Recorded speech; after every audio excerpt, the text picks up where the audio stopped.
Hi, Guy. Tonight we're going somewhere quiet together, a place where the noise of the day fades and only stories remain. What you're about to hear isn't a history lesson, it's something softer than that. Something meant for the space between waking and sleep, where wonder lives and questions don't need immediate answers. Tonight we follow the path of a dreamer. A boy who started in a basement with glass jars and copper wire, speaking to forces no one else could see. A man who refused to let darkness have the final word. His name you'll know. But knowing a name isn't the same as knowing a story, and his story is written in 1,000 quiet failures, in midnight workshops, in the patient belief that light was waiting somewhere in the shadow if only he kept searching. So settle in, let your breath slow, let the world outside this moment fade to nothing. We have 12 chapters ahead, 12 meditations on mystery and persistence, on the sacred work of turning impossible into inevitable. Each one unfolds like candlelight in a dark room, slow, warm, gentle. We begin in a cellar, a boy, and lightning waiting to be tamed. Close your eyes if you want. The story will find you either way. Let's begin. It is said that beneath the floorboards of a modest Michigan home, in a cellar where sunlight arrived only as rumor through narrow windows, a boy discovered the grammar of invisible things. This was not the discovery of a moment, but the slow accumulation of communion, a child speaking to forces that had no name yet, that hummed beneath the surface of the ordinary world, waiting for someone curious enough to listen. The year moved between 1855 and the early silence of the 1860s. Above, the house settled into its evening rhythms, the clatter of supper dishes, the creak of rocking chairs, footsteps crossing worn pine floors.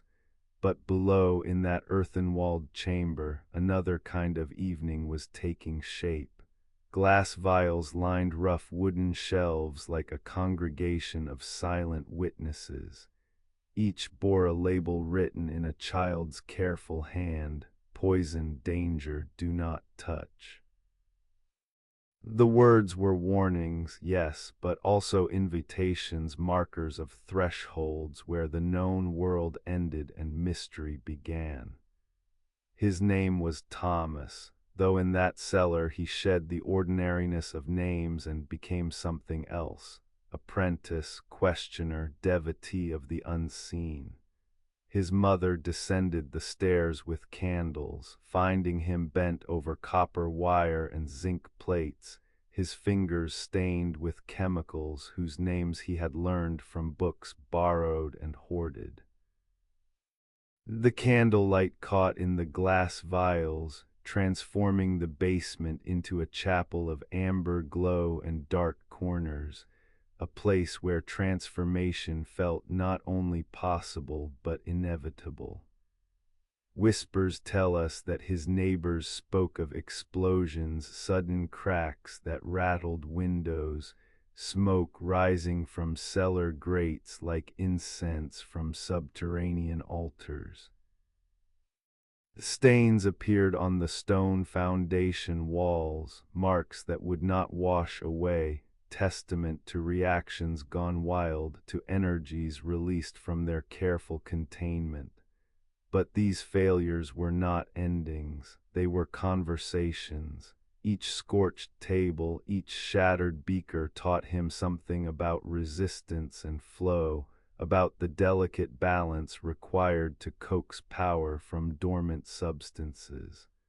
What did he seek in that underground sanctuary? Not yet the electric light that would later bear his name, not yet the machines that would capture sound and motion. No, what he sought was older than invention, more primal than progress. He sought understanding itself. The way sulfuric acid married with metal to release invisible current. The way copper conducted what iron could not. The way certain combinations of elements, when joined in sacred proportion, could summon spark from stillness, could make the air itself crackle with presence. Beneath the silence of that Michigan basement, time moved differently. Hours dissolved into the singular focus of experiment.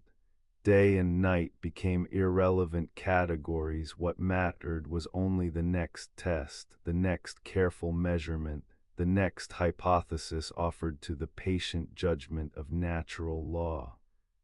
His mother brought him food on wooden trays, found the meals untouched hours later, cold and forgotten beside apparatus that held his complete attention. She did not understand what he was building, but she recognized the quality of his concentration, the way certain minds, certain souls find their calling early and pursue it with monastic devotion. The jars themselves became a kind of archive, a library of potential written in liquid and powder, phosphorus that glowed with ghostly green light, mercury that moved like living silver, acids that could dissolve metal, reduce solid to solution, break bonds that seemed permanent. Each substance offered its own lesson in transformation, its own demonstration that reality was not fixed but fluid, that the world was far stranger and more malleable than common wisdom suggested. Some believe he was teaching himself chemistry, but this understates the deeper current. He was teaching himself to question everything, to accept nothing on authority, to demand that the universe prove itself through repeatable demonstration. This was not merely scientific method, it was a kind of spiritual discipline, a refusal to live in inherited darkness when personal illumination might be possible. Where memory fades into legend, we hear stories of the day a chemical reaction went particularly wrong, a concoction that boiled over, releasing fumes that sent the family fleeing into the yard, coughing and gasping. His father, patience worn thin, threatened to dismantle the entire operation, but his mother intervened. She had seen something in her son's basement vigils that transcended the danger and disorder. She had seen the quality that separates those who will reshape the world from those who merely inhabit it, the unwillingness to leave mysteries unsolved, the hunger to understand that burns brighter than any concern for safety or convention. It is said that the telegraph would later capture his attention, that he would leave home and basement behind for the clicking machinery of communication stations, for night shifts in distant cities where he could continue his education among the hum and spark of electrical apparatus. But what began in that Michigan cellar never truly ended. The method took root there. The patient testing, the systematic elimination of what does not work, the faith that sufficient persistence will eventually yield illumination. The walls of that basement, if they still stand, would tell stories in the stains that mark them. Each discoloration is a moment, a flash of insight, a failed attempt, a lesson learned in the language of chemistry and force. These walls witnessed the birth of something that would later light cities, that would push back the ancient dominion of darkness and make night a mere inconvenience rather than a boundary. Perhaps what is most sacred about that cellar is its ordinariness. It was not a university laboratory with fine equipment and learned professors. It was not funded by wealthy patrons or guided by established science. It was simply a boy, a basement, and an insatiable need to understand. In forgotten corners of the earth, in unremarkable spaces, the future is often assembled from scraps and salvaged materials, from questions asked by voices too young to know what is supposed to be impossible. When his family finally moved, they left behind scorched tables and empty shelves, abandoned apparatus and stained stone. But the basement remembered. In the silence that settled after their departure, the space held the echo of those first experiments, the ghost of that boyhood devotion. Future occupants might have sensed something lingering, not danger, not toxicity, but possibility itself, hovering in the corners like the afterglow of revelation. Marked by the moon through narrow windows, the cellar had been his first laboratory, his first temple, his first conversation with the forces that would define his life's work. The glass vials were gone, but the questions remained floating in the air like dust motes caught in rare sunbeams, waiting for the next curious mind to arrive and ask them again. Beneath the silence, beneath the ordinary rhythm of household life, beneath the floorboards where children played and adults discussed the mundane concerns of daily existence, he had discovered something eternal. That darkness is not the absence of light, but the presence of mystery, and mystery is not enemy but invitation. Every shadow asks to be understood. Every unknown force whispers of potential mastery. Every failed experiment is simply the universe saying, "Not that way, try again." Some voices only echo when we are ready to listen. In that Michigan basement, in the amber glow of candles reflecting off glass vials, in the silence between one experiment and the next, the future was already speaking, not in words but in crackle and spark, in chemical reactions and crude electrical flows, in the persistent questioning of a boy who refused to accept that darkness was destiny, that night must remain unconquered, that the invisible forces governing reality must stay forever beyond human understanding. Perhaps it was never meant to be found all at once, the path from cellar to electric grid, from boy to inventor, from darkness to light. Perhaps all great transformations begin in basements and back rooms, in moments of private devotion that no one witnesses except the silent apparatus, the stained walls, the patient architecture of earth and stone that holds space for human curiosity to work its slow magic. The cellar where lightning was tamed, not yet, not literally, but in seed form, in the careful accumulation of knowledge and method that would later bloom into brilliance, stands now only in memory. But what was born there continues, carried forward through every electric lamp, every lit window pushing back the night, every human being who has ever flipped a switch and taken for granted the miracle that such a simple gesture summons obedient light from darkness. Where memory fades, wonder remains. Whispers tell us that he left the basement behind and went looking for electricity in its native habitat, not in jars and homemade batteries, but flowing through the veins of civilization itself, speaking a language older than words. The telegraph stations called to him. In Louisville, in Memphis, in Boston, in a dozen other cities whose names have faded into the general hum of the past, he sat alone in rooms that smelled of oil and ozone and the peculiar metallic scent that accompanies electrical current passing through copper wire. Night shifts, this is important. While others sought daylight positions with their regular hours and human company, he requested the darkness. The late shift, the graveyard watch, the hours when most of the world slept and the wire carried only essential messages, distant and spare, like stars in a vast empty sky. These were the hours he wanted. These were the hours when he could truly listen.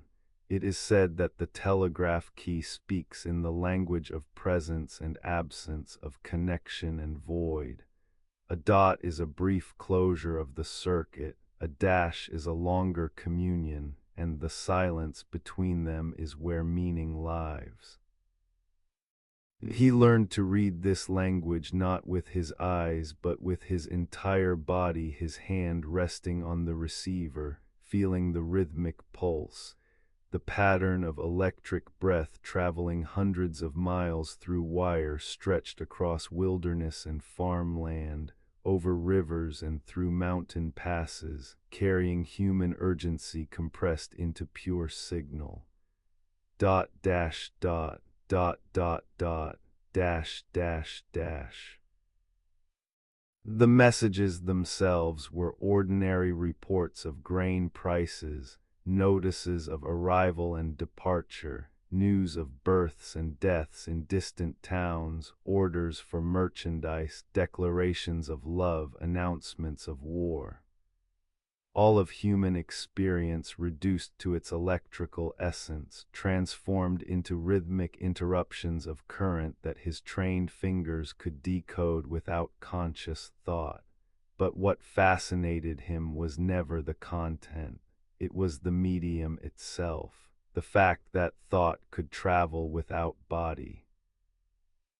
That presence could span absence. That copper wire, when properly employed, could abolish distance and make two places one. Other telegraph operators, and there were many in those days, young men mostly, drawn to this new profession that promised steady wages and clean hands, treated the work as work. They arrived at their stations, transmitted and received their assigned messages, played cards during quiet hours, drank coffee, complained of boredom, watched the clock until their shifts ended and they could return to boarding houses and the ordinary rhythms of human life. He did not do this. He could not do this. For him, every moment at the telegraph key was a vigil, a meditation, a form of prayer.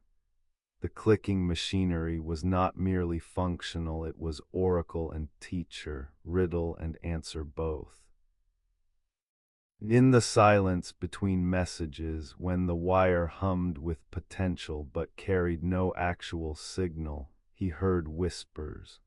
Not words exactly, more like promises, hints of what electricity might become if freed from the narrow purpose of transmitting Morse code, if allowed to speak in richer vocabularies, if permitted to carry not just the skeleton of meaning but the flesh of sound itself, the human voice, music, the entire spectrum of acoustic experience.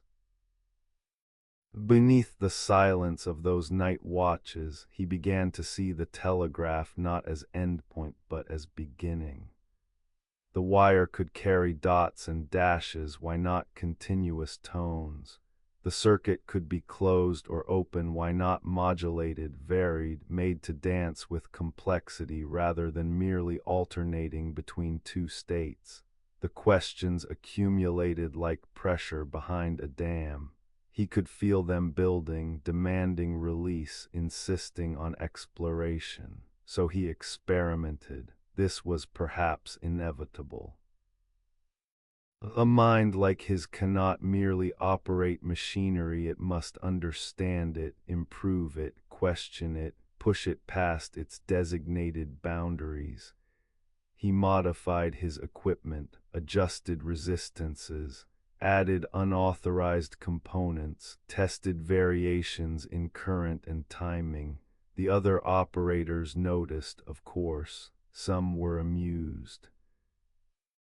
Others were annoyed, particularly when his experiments interfered with normal transmission, when strange signals bled into routine communications, when equipment that was supposed to be reliable became unpredictable under his restless attention. He was fired more than once. From the Western Union office in Louisville, experiments that melted insulation, that sent confusing signals down the line, that violated the sacred protocols of standardized communication. From positions in Memphis and Indianapolis, always the same pattern. Hired for his obvious skill, his ability to read Morse code faster than almost anyone, to work long shifts without complaint.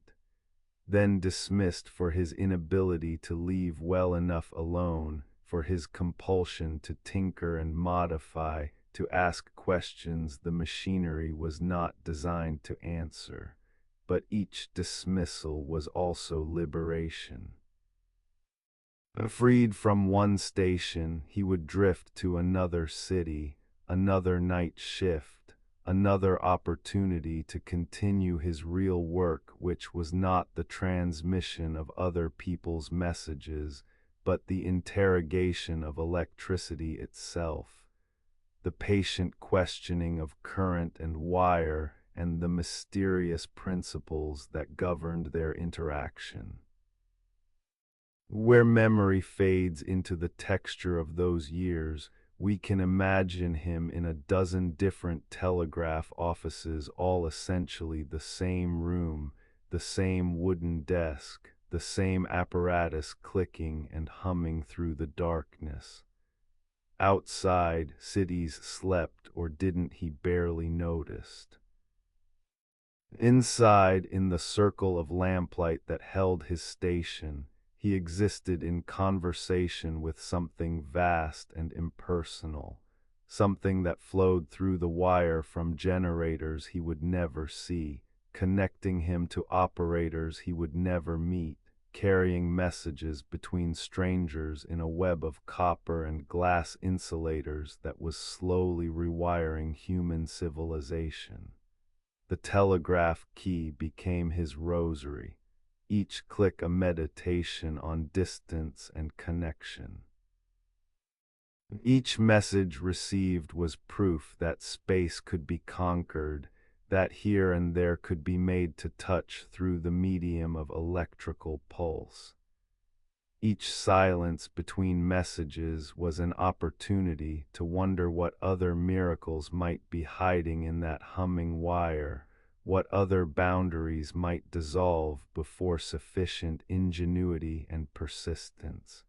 It is said that he slept little during those years.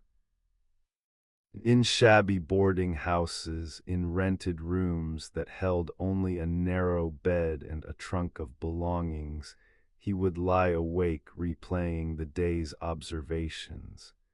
His fingers twitched with phantom telegraph rhythms.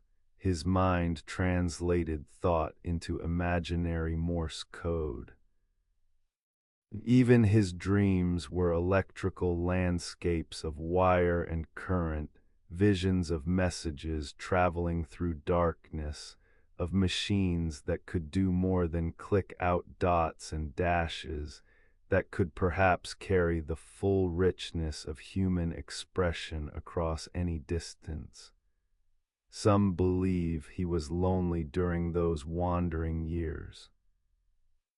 A young man moving from city to city, belonging nowhere, connected to no community except the loose fraternity of telegraph operators who knew him as skilled but strange, brilliant but difficult.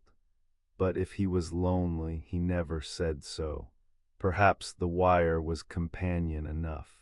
Perhaps the constant conversation with electricity, that patient teacher, that demanding master, filled whatever space human friendship might have occupied.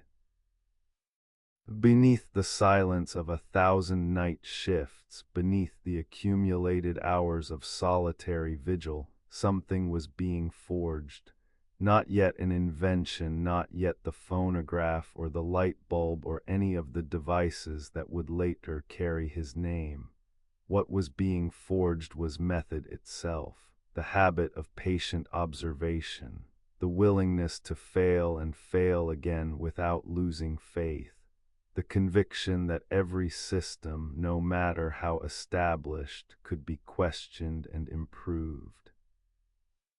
The understanding that the impossible was simply a name given to things no one had yet figured out how to accomplish. Marked by the moon through telegraph office windows, measured not in days but in messages sent and received, in circuits closed and opened, in the rhythmic pulse of electrical communion spanning vast distances, those years were his true education. Not the books he read, though he read voraciously, teaching himself chemistry and physics and electrical theory from borrowed volumes. Not the experiments he conducted, though each one taught him something essential, but the simple act of sitting in darkness, hand on the telegraph key, listening to the wire sing its binary song, waiting for the silence between messages to reveal its secrets. Perhaps it was never meant to be explained in words what he learned during those nights.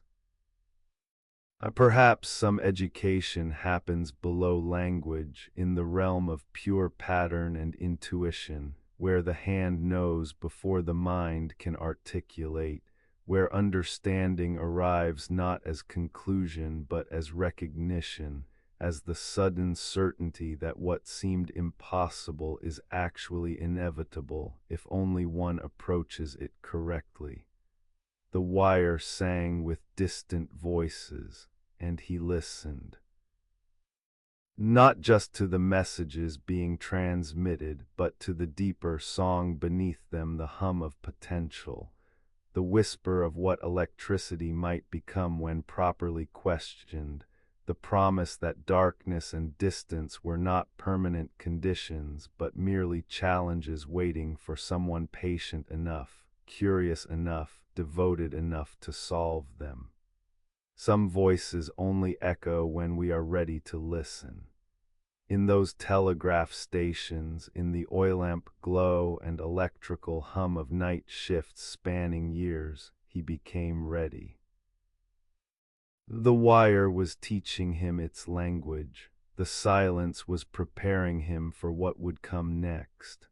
Where memory fades, the echo remains dots and dashes, presence and absence, the sacred rhythm of connection pulsing through copper wire, carrying not just messages but the future itself, encoded in electrical heartbeat, waiting to be born.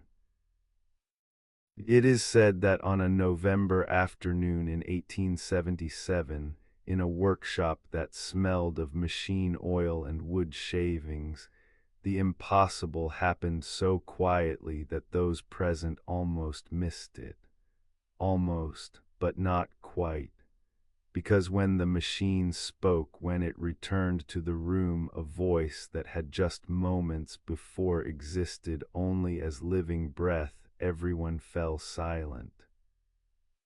Not the silence of confusion, but the silence that comes when something sacred has occurred and the mind needs time to comprehend what the senses have just witnessed.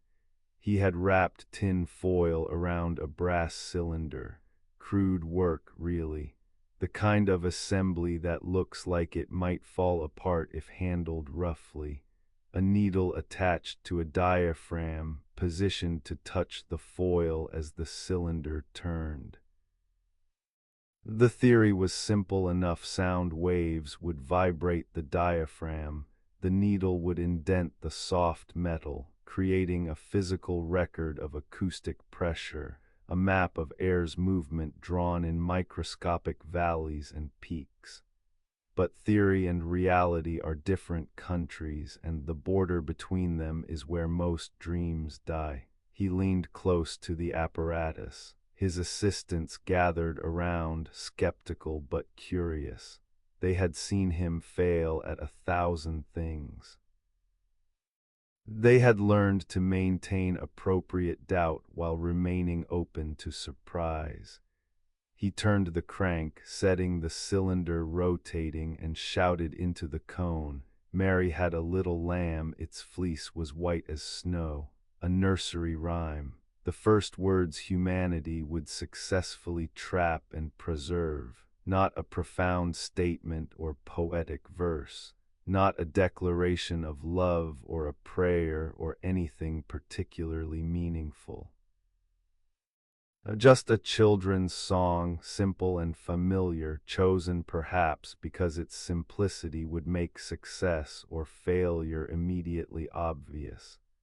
The cylinder completed its rotation. The needle had traced its path. Now came the moment of truth or the moment of failure, as had happened so many times before with so many other experiments. He moved the needle back to the beginning of the groove, adjusted something, and turned the crank again. And the machine spoke. Mary had a little lamb. The voice was thin, metallic, barely recognizable as human.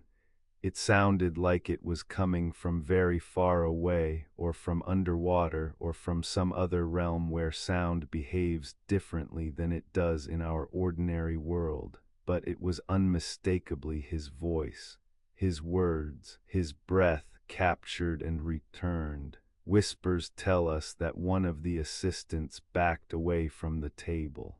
Another made the sign of the cross. This was 1877, a world still half convinced that certain boundaries were meant to remain uncrossed, that some mysteries were sacred and should not be violated by human ingenuity. The human voice was breath and spirit combined, the very essence of living presence. It existed in the moment of speaking, and then it vanished, returned to whatever realm from which it came. This was natural. This was proper.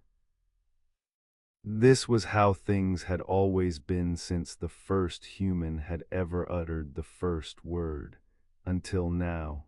Beneath the silence that followed that first playback, a question hung in the workshop air. What boundary had they crossed? If sound could be held, if the voice could persist beyond the breath that shaped it, what did this mean for every voice that had ever faded into history?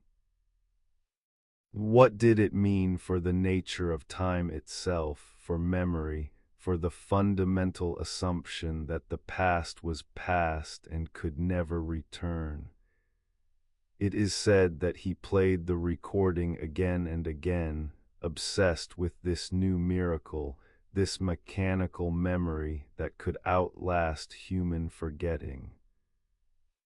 The tin foil wore out quickly. Each playback degraded the recording, the needle wearing away the very grooves it was trying to read, like a monk reading a manuscript written in disappearing ink, each reading erasing a little more of the text until only ghost impressions remained. But he had proven the principle. The impossible was possible. The voice, that most ephemeral of human productions, that pure expression of living moment, could be frozen into metal, preserved, replayed. The absent could be made present. The past could speak into the now. Word spread. In the way that strange news always spreads, traveling through networks of correspondence and newspaper reports, whispered in scientific circles and popular gossip alike. The phonograph, the talking machine, Edison's latest wonder. Visitors began arriving at Menlo Park, his New Jersey compound of workshops and laboratories where such impossibilities routinely became mundane reality. They came to see for themselves, to verify that the reports were not exaggeration or hoax, and he would demonstrate, wind the cylinder, speak into the cone, play back the captured words, watch as wonder and discomfort passed across visitors' faces in equal measure. Some wept, though they could not articulate why. Perhaps they sensed that something fundamental had shifted in the relationship between humanity and time. Perhaps they felt the presence of all the voices that had been lost, poets and singers, mothers and lovers, everyone who had ever spoken words worth remembering but whose words had vanished with their final breath. Now such loss was no longer inevitable. Where memory fades, the imagination fills the gaps. We can picture him in that workshop, surrounded by variations of the phonograph, each iteration slightly improved. Wax cylinders replacing tin foil, better needles, improved diaphragms. The systematic refinement that characterized all his work, the patience to test and modify and test again until the merely possible became the reliably functional. But what occupied his thoughts during those months? What did he imagine as the ultimate purpose of this machine that remembered breathing? The applications seemed endless. Singers who would never age, their voices preserved in eternal youth. Speeches that would outlive their speakers' political declarations, sermons, lectures, all rescued from the oblivion that had claimed every spoken word in all of previous human history. Letters that could be spoken rather than written, carrying not just information but tone and emotion, the full texture of human voice, and perhaps most poignantly lullabies. A grandmother singing to children she would never meet, her voice traveling forward through generations, carrying comfort and connection across the terrible distance that separates the living from the dead. The phonograph was, in this sense, a kind of time machine, not moving the listener into the past, but bringing the past forward into the present, making memory tangible, giving ghosts mechanical bodies through which they could speak. Some claimed it was ungodly, that he had stolen something meant to vanish. That the voice was sacred precisely because of its impermanence, its existence only in the living moment. To trap it, to preserve it, to make it repeatable, this was a kind of violation, they argued, a transgression against natural order, but he saw only possibility, only the opening of doors that had been closed since the beginning of human time. Why should the voice be more ephemeral than the written word? Writing had allowed thoughts to persist across centuries. Why shouldn't speaking be granted the same immortality? Beneath the silence of his workshop, late into those November nights, he continued refining the machine, the needle tracking its spiral path through grooves that held captured sound, the cylinder rotating with patient mechanical precision, the cone amplifying whispers of recording back into audible speech. It was all so simple mechanically, so obvious once accomplished. But before it existed, it had been impossible, and that transition from impossible to obvious was his particular gift, his recurring miracle. It is said that the early recordings rarely survived more than a few dozen playbacks. The soft foil or wax could not withstand the friction of the needle. Each listening was also a slow erasure. The voice grew fainter, more distorted, until finally only ghost sounds remained, hints and suggestions of what had once been clearly spoken. Then silence. The recording destroyed by the very act of being heard. There was something almost poetic about this. The phonograph could capture the voice, but it could not yet preserve it indefinitely.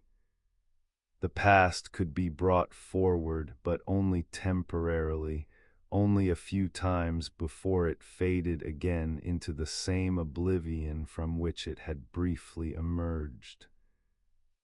Like memory itself, clear at first, but degrading with each recall, each remembering slightly altering what is remembered, until the original moment is lost behind layers of revision and decay. But he knew this limitation was temporary. Better materials would be found, sturdier cylinders, harder waxes, needles that could read without destroying. The principle had been proven. The rest was merely engineering, patient, systematic, inevitable improvement until the temporary became permanent, until captured voices could survive not just dozens but thousands of playbacks, could outlast the bodies that had produced them by centuries or millennia. Perhaps it was never meant to be perfect at first. Perhaps every great transformation must begin in fragile form, tin foil that wears away, voices that degrade with listening, mechanisms that barely work and require constant adjustment. The seed before the tree, the sketch before the masterpiece, the whisper before the clear declaration. Marked by the spiral groove of that first recording, humanity had crossed into new territory. We had stolen something from time. We had captured breath and made it persistent. We had given memory a voice that did not depend on human recall, that could speak with mechanical accuracy rather than the distortions and revisions that characterize all organic memory. Some voices only echo when we are ready to listen. And now, for the first time, those echoes could be made permanent, could be summoned at will, could be passed forward through generations without loss or mutation. The machine that remembered breathing had changed everything, even if most people did not yet realize it. Where memory fades, the recording remains. Where the living voice falls silent, the captured ghost continues. Where breath ends, the machine speaks on, patient, obedient, faithful to the original moment in ways that human memory can never be. In the workshop's fading light, the phonograph sat silent, waiting. Inside its grooves lived a fragment of the past, a voice, a moment, proof that nothing need be completely lost. That time, though it flows only forward, can be made to repeat itself if only we ask the right questions, if only we build the right machines, if only we refuse to accept that what has always been must always remain. The impossible, once accomplished, becomes merely history. But in the moment of its accomplishment there, in that charged instant when the boundary dissolves, wonder lives, pure and undeniable. And wonder, like the voice on that first recording, deserves to be remembered. It is said that if you had approached Menlo Park on a winter evening in 1878, walking across the frozen New Jersey earth under a sky heavy with stars, you would have seen something that did not belong in the rural darkness. Light, not the warm flicker of hearth fires or the yellow glow of oil lamps burning in farmhouse windows. Different light, brighter, more persistent. streaming from the windows of a long wooden building that seemed to pulse with purpose, like a lighthouse standing watch over fields instead of ocean, guiding not ships but ideas safely into harbor. This was no ordinary workshop, though if you looked at it in daylight, which few did, because those who worked there rarely saw daylight, it appeared unremarkable enough. A two-story frame structure, plain and functional, surrounded by smaller outbuildings and sheds. But something about the place suggested it was more than the sum of its timber and nails. Perhaps it was the way the windows glowed through midnight. Perhaps it was the sounds that emerged, hammering and grinding, sudden exclamations of discovery or disappointment, the hiss of steam and the crackle of electrical discharge. Or perhaps it was simply the atmosphere itself, the sense that inside those walls, the ordinary rules governing what was possible and what was not had been temporarily suspended. He called it his invention factory, but those who worked there knew it as something else, a monastery to the possible, though no prayers were spoken save those muttered over recalcitrant wire and uncooperative glass.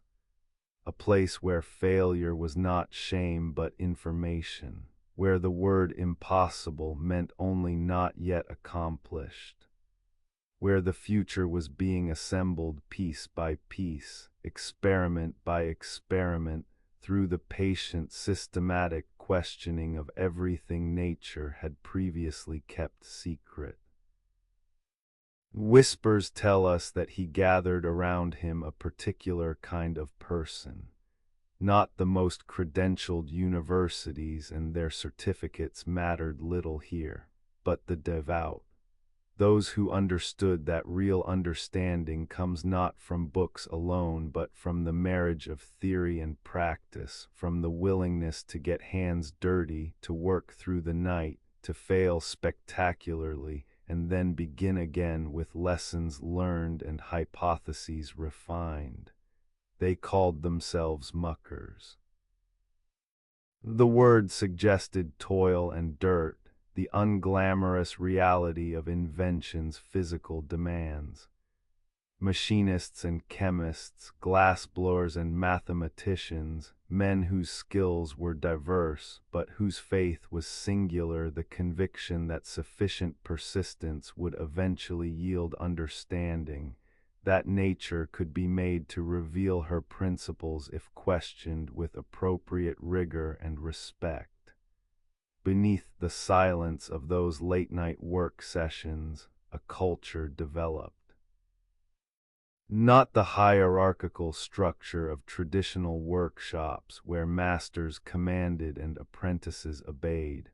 Something more collaborative, more organic. He was first among equals. Certainly the vision was his, the questions were his. The relentless drive forward came from his particular obsession with wresting light and sound from their natural states and making them obedient to human will. But the work itself was collective. Each mucker brought specialized knowledge. Each contributed insights the others lacked. Each failure was examined by the entire group, turned over and studied from every angle until its lessons had been fully extracted.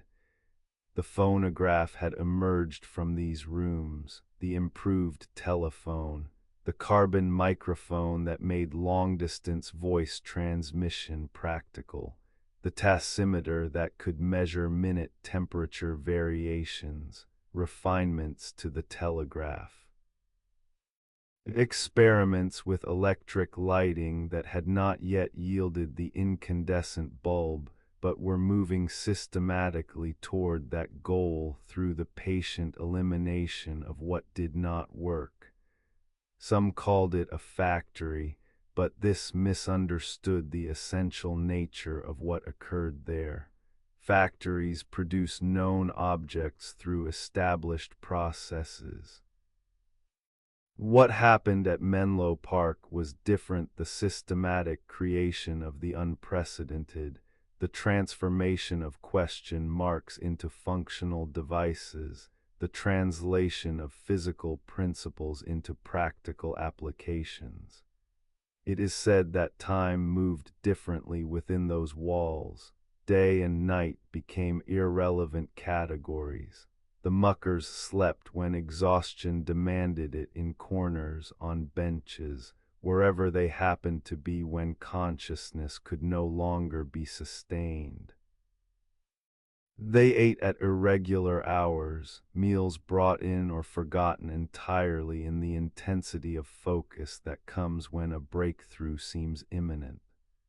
They lost track of which day of the week it was, whether it was raining or clear outside, what season held the world beyond their windows. What mattered was the work, the next test, the next modification, the next careful observation that might reveal why this particular configuration failed while suggesting how the next might succeed. Where memory fades into the texture of those months and years, we can imagine the interior of that long building. Benches crowded with apparatus at various stages of completion or decomposition. Glass vessels containing chemicals whose purposes only the chemists fully understood. Coils of wire in different gauges. Batteries in rows, their acid smell mingling with machine oil and wood smoke. Lathes and drills and precision instruments. Shelves lined with materials being tested for various properties, metals and minerals, fibers and fluids, everything that might possibly serve some function in the devices being imagined into existence. The floor was stained with spills and scorched by sparks. The walls were covered with sketches and calculations, diagrams of circuits and mechanical assemblies, notes to self and reminders to others. Every surface bore the marks of intensive use: scratches and dents, burn marks and chemical etching, the accumulated evidence of questions asked and partially answered through physical manipulation of material reality. But more than devices, what grew in that space was a method. The systematic approach to innovation that would later be called research and development, though at Menlo Park they had no such formal name for it. They simply did the work: observe nature, form hypothesis, test through experiment, record results, modify theory accordingly, test again. The patient spiral of understanding, circling closer to truth with each iteration, each failure narrowing the range of possibilities until only the correct answer remained. Beneath the silence of sleeping hours, those rare times when even the muckers had to rest, the apparatus sat waiting. Partially completed devices, experiments paused mid-process. Notebooks lying open to pages filled with observations and questions. The laboratory in repose still hummed with potential, with the promise that tomorrow's work would carry forward what today's had begun, that no effort was ever wasted, that even the most spectacular failure contributed to the accumulated wisdom that would eventually yield success. It is said that visitors found the atmosphere unsettling, the intensity of focus, the casual acceptance of failure. The willingness to work through exhaustion on problems that might not have solutions, pursuing possibilities that might lead nowhere. More than once, a potential investor or curious journalist would arrive expecting to find an orderly demonstration of established capabilities, and instead encounter what looked like chaos: scattered components, failed prototypes, muckers arguing over technical details, the unmistakable evidence of work in progress rather than accomplishments complete. But he understood what others did not, that innovation cannot be scheduled or guaranteed, that breakthroughs come not through careful planning alone, but through the willingness to explore, to wander down uncertain paths, to invest time and resources in questions whose answers are far from certain. Menlo Park was not designed for efficiency in the conventional sense. It was designed for discovery, which requires a different architecture entirely. Perhaps it was never meant to be comfortable. Perhaps the kind of work that transforms civilization requires discomfort, the physical exhaustion of 18-hour days, the mental strain of repeated failure, the emotional toll of pursuing the impossible while critics mock and investors grow nervous. Perhaps greatness grows only in soil that ordinary enterprises would reject as too uncertain, too demanding, too unlikely to yield acceptable returns on investment. Marked by the moonlight that entered through tall windows, measured not in hours but in experiments completed and knowledge accumulated, those years at Menlo Park were building something more permanent than any individual device. They were establishing a new relationship between human curiosity and physical reality, proving that nature's secrets were not permanently sealed but could be systematically revealed through appropriate questioning. Demonstrating that the distance between we don't know and we understand could be crossed through patient, collective, devoted effort.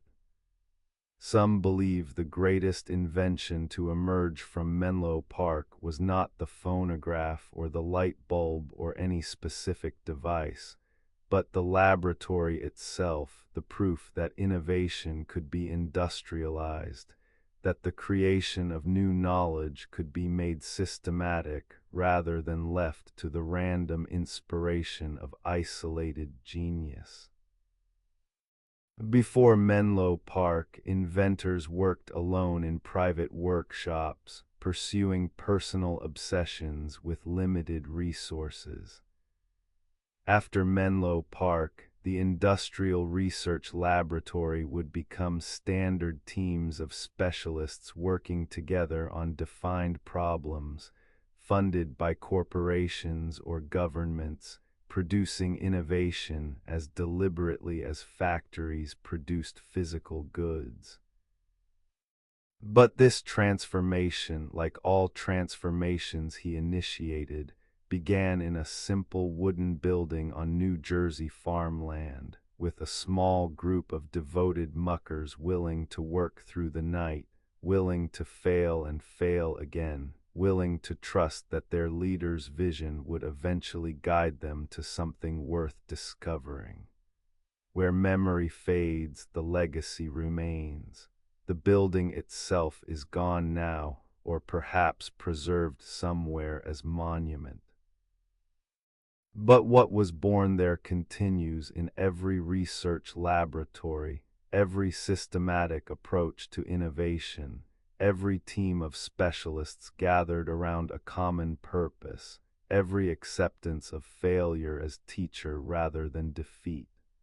Some voices only echo when we are ready to listen. In the patient click of machinery, in the scratch of pencil recording observations, in the quiet conference of minds comparing notes and refining theories, Menlo Park spoke a new language, the language of systematic innovation. The vocabulary of collaborative discovery, the grammar of persistent questioning that refuses to accept mystery as permanent condition. Beneath the silence, the work continues. What began there has never truly ended.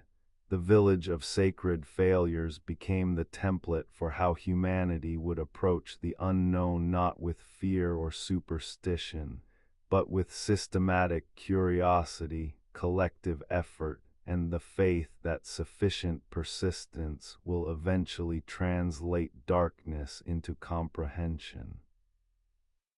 The lights that burned through midnight at Menlo Park went out long ago, but the illumination they represented still guides us, still shows the way forward through whatever wilderness of ignorance we currently inhabit, still promises that the impossible is merely the not yet accomplished, waiting for the right questions, the right persistence, the right devotion to make it manifest.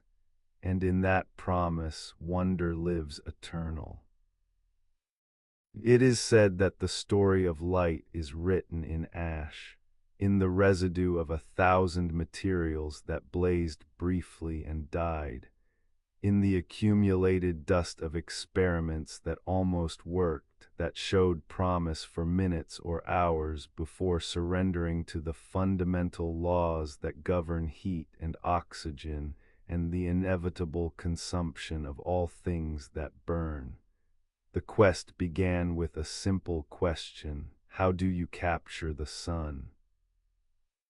How do you make light that needs no flame, no fuel, no oxygen to sustain it, light that simply persists, obedient and patient, for as long as current flows through its delicate heart? The question was simple. The answer would require years. Whispers tell us that his notebooks from those years read like a catalogue of the almost, a liturgy of materials tested and found wanting. Each entry documents a hope and its dissolution. Carbon filaments that glowed with promise, then crumbled. A platinum wire that cost a fortune and failed within hours, the metal's high melting point making it theoretically ideal but practically useless. It conducted too much heat away from the filament, preventing the steady glow necessary for practical illumination. Thread that carbonized beautifully, but could not sustain its own radiance for more than a few flickering moments. The problem was fundamental. To produce light, the filament must be heated to incandescence, brought to a temperature where it glows white hot. But at such temperatures, most materials oxidize instantly, combining with oxygen in the air to form ash and smoke. Or they simply melt, their molecular structure unable to maintain integrity under such extreme conditions. Or they sublimate, transforming directly from solid to vapor, leaving behind only ghost traces of their brief existence. What was needed was a material that could withstand this punishment, that could be heated until it radiated visible light yet remained structurally sound, that could maintain this impossible balance not for minutes but for hours, ideally for hundreds or thousands of hours, long enough to make electric lighting practical rather than merely theatrical. Beneath the silence of his Menlo Park laboratory, the testing began, systematic, exhaustive, methodical as meditation. If one material failed, another would be tried, and another after that. The universe contained countless substances, organic and inorganic, natural and synthetic, common and rare. Surely among them existed the one material, the perfect filament, that would solve this ancient problem of how to tame light and make it serve human will. He tested lampblack mixed with tar, various forms of carbonized organic matter, metals in pure form and in alloys. Fibers of every description: cotton, linen, silk, each carbonized according to careful procedures designed to preserve their thread-like structure while transforming them into carbon. Human hair was tried, fishing line, cork, flax, bamboo from Japan arrived in crates, shipped across oceans on the theory that perhaps some plant from a distant land might possess the properties local materials lacked. It is said that his assistants grew weary. The same process repeated endlessly with only the material changing. Prepare the filament, mount it in the glass bulb, evacuate the air to create vacuum because early experiments proved that oxygen was the enemy, that even a little air inside the bulb would cause the filament to burn away almost instantly. Seal the bulb, connect to the electrical circuit, apply current, observe, measure how long the filament glows before it fails, record the results, begin again with a different material. Hours of preparation for moments of testing. Weeks of work producing only negative results, not this material, not that one either, not this preparation method or that thickness or this particular treatment. The accumulation of what does not work, while the question of what might work remained unanswered. Critics mocked his persistence. Journalists wrote dismissive articles. Investors began to wonder if their money was disappearing into a bottomless well of futile experimentation. Even some of the muckers, those devoted workers who had followed him through previous triumphs, began to doubt. How long could one pursue a goal that remained perpetually out of reach? How many failures could be endured before admitting that perhaps this particular problem had no solution, that electric light might remain forever a laboratory curiosity rather than becoming practical infrastructure? But he had learned something essential during those years with the telegraph, in that Michigan basement, through every previous challenge he had faced and overcome. Failure was not the opposite of success, it was the path to success. Each material that failed taught him something. Each negative result eliminated one possibility, narrowing the field, bringing him incrementally closer to the answer that must exist somewhere in the vast catalog of possible materials and methods. Where memory fades into the granular detail of those experiments, we can imagine the quality of that work, the patience required, the systematic nature of the testing. This was not inspiration or sudden flash of genius. This was something older, more sacred, the methodical questioning of nature, the refusal to accept no as a final answer, the faith that reality contains solutions to every properly formulated question if only the questioner persists long enough, systematically enough, devotedly enough. The notebooks filled with observations, drawings of filament structures, measurements of resistance and current, calculations of how long each material sustained its glow before failure. Notes on preparation methods, at what temperature to carbonize organic materials, for how long, under what atmospheric conditions. Every variable was tested, adjusted, tested again. Every hypothesis was examined through the only lens that mattered. Does it work? Can it be made to work? If not, what does its failure teach us about what might? Beneath the silence of those 1,000 failures, a kind of wisdom accumulated. Not the wisdom of books or formal education, but the wisdom that comes from intimate familiarity with materials and their properties, from hours spent observing how substances behave under stress, from the patient accumulation of empirical knowledge that no amount of theoretical reasoning could provide. It is said that the breakthrough came not as sudden revelation, but as gradual recognition. Carbonized bamboo. Not American bamboo, the Japanese variety showed superior properties. Something about its fiber structure, its density, the way it responded to the carbonization process. When tested, it glowed and continued glowing, hour after hour.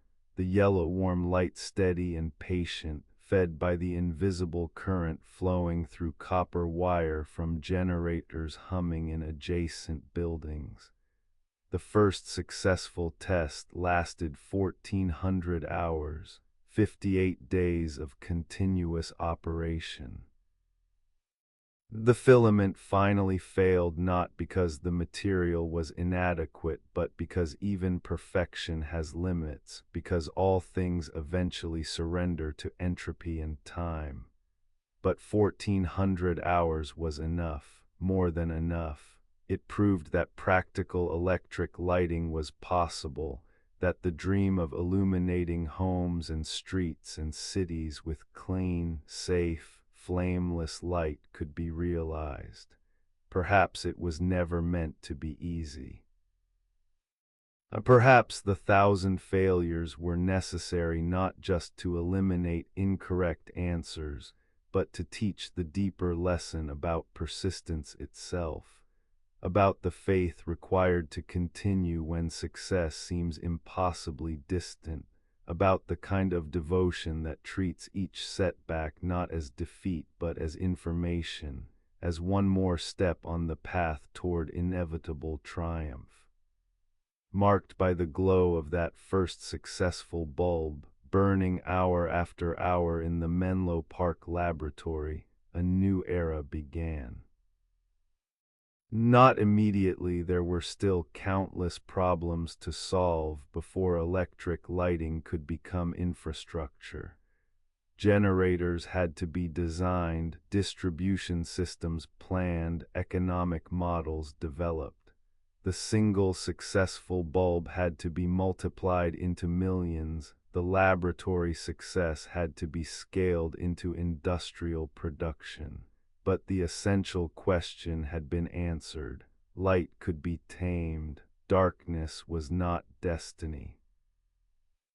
The ancient evening ritual of lighting candles and oil lamps, the careful management of flame and fuel, the constant awareness of fire's danger, all of this could be replaced by the simple gesture of completing a circuit, allowing current to flow, commanding light to appear as obediently as water flows from an opened tap. Some believe that what he proved through those 1,000 failures was more important than the light bulb itself. He proved that systematic experimentation works. That persistence overcomes impossibility, that the distance between we cannot and we have is measured not in inspiration but in patient, methodical, devoted work. That nature keeps her secrets but will reveal them to those who ask properly, who refuse to accept mystery as permanent, who treat each failure as teacher rather than tormentor.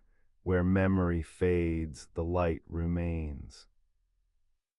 Not just the physical bulbs, though billions would eventually be manufactured, illuminating every corner of the inhabited world, but the metaphorical light as well. The proof that human ingenuity can overcome apparently insurmountable obstacles. That darkness, whether literal or figurative, is not final. That sufficient persistence will eventually translate shadow into comprehension, ignorance into understanding, the impossible into the everyday. Some voices only echo when we are ready to listen. The 1,000 failed filaments speak a lesson that transcends their individual failures. They whisper that the path to breakthrough is paved with setbacks, that great achievements require not just vision but the willingness to fail spectacularly and repeatedly. That the distance between darkness and dawn is crossed not in a single leap but through accumulated steps, each one bringing us closer even when it feels like we're getting nowhere. Beneath the silence, beneath the accumulated ash of all those failed experiments, a truth glows eternal. Darkness was never permanent, it was only waiting. Waiting for someone stubborn enough, systematic enough, devoted enough to ask the right questions and persist until reality revealed its answers. The sun captured, the night conquered, the ancient tyranny of darkness, overthrown by carbonized bamboo and patient persistence, and the refusal to accept that what had always been must always remain. In that refusal, in that persistent questioning, in that systematic exploration of every possibility until the right one finally revealed itself, there lives something sacred. Something that honors both the universe and the human spirit. The universe for being knowable, for containing answers to properly formulated questions. The human spirit for refusing to stop asking, for treating mystery as invitation rather than warning, for believing that sufficient devotion will eventually be rewarded with understanding. And so the light burned, hour after hour, day after day. A small captive star, proof that the impossible was merely the not yet accomplished, waiting for the right material, the right method, the right persistence to make it manifest. Where wonder lives, darkness dies. And in the glow of that first successful bulb, humanity stepped into a new relationship with the night, no longer its subject, but its master. The thousand darknesses before dawn were not wasted, they were the price of illumination, and in the end the price was gladly paid. It is said that the modern world began on a September afternoon in 1882, though most who witnessed it did not recognize the boundary they were crossing. There was no ceremony, no ribbon cutting or speech making, just a man's hand on a switch, the closing of a circuit, and 400 lamps blooming into light across lower Manhattan like flowers opening to a sun that rose not from the horizon but from beneath the city streets. Pearl Street Station. The name sounds ordinary now, carries no particular weight or wonder. But on that day it became the heart of a new nervous system threading through urban earth copper veins buried in trenches, carrying invisible current from steam-powered generators to buildings that had never before known light without flame. Before this moment, electric lighting had been curiosity, demonstration. The kind of spectacle that drew crowds to exhibitions and world's fairs, where people marveled at arc lights bright enough to hurt the eyes, harsh and sputtering, useful perhaps for illuminating factory floors or theater stages, but far too crude, too expensive, too dangerous for domestic use. Gaslight ruled the evening hours, yellow and wavering, requiring careful tending, always carrying the whisper of danger, the knowledge that flame and fuel meant the constant possibility of fire. But what began that September afternoon was different. This was not spectacle, this was infrastructure. The quiet revolution that happens when the experimental becomes the assumed, when the impossible transforms into the ordinary, when miracle becomes service that can be purchased for pennies per hour.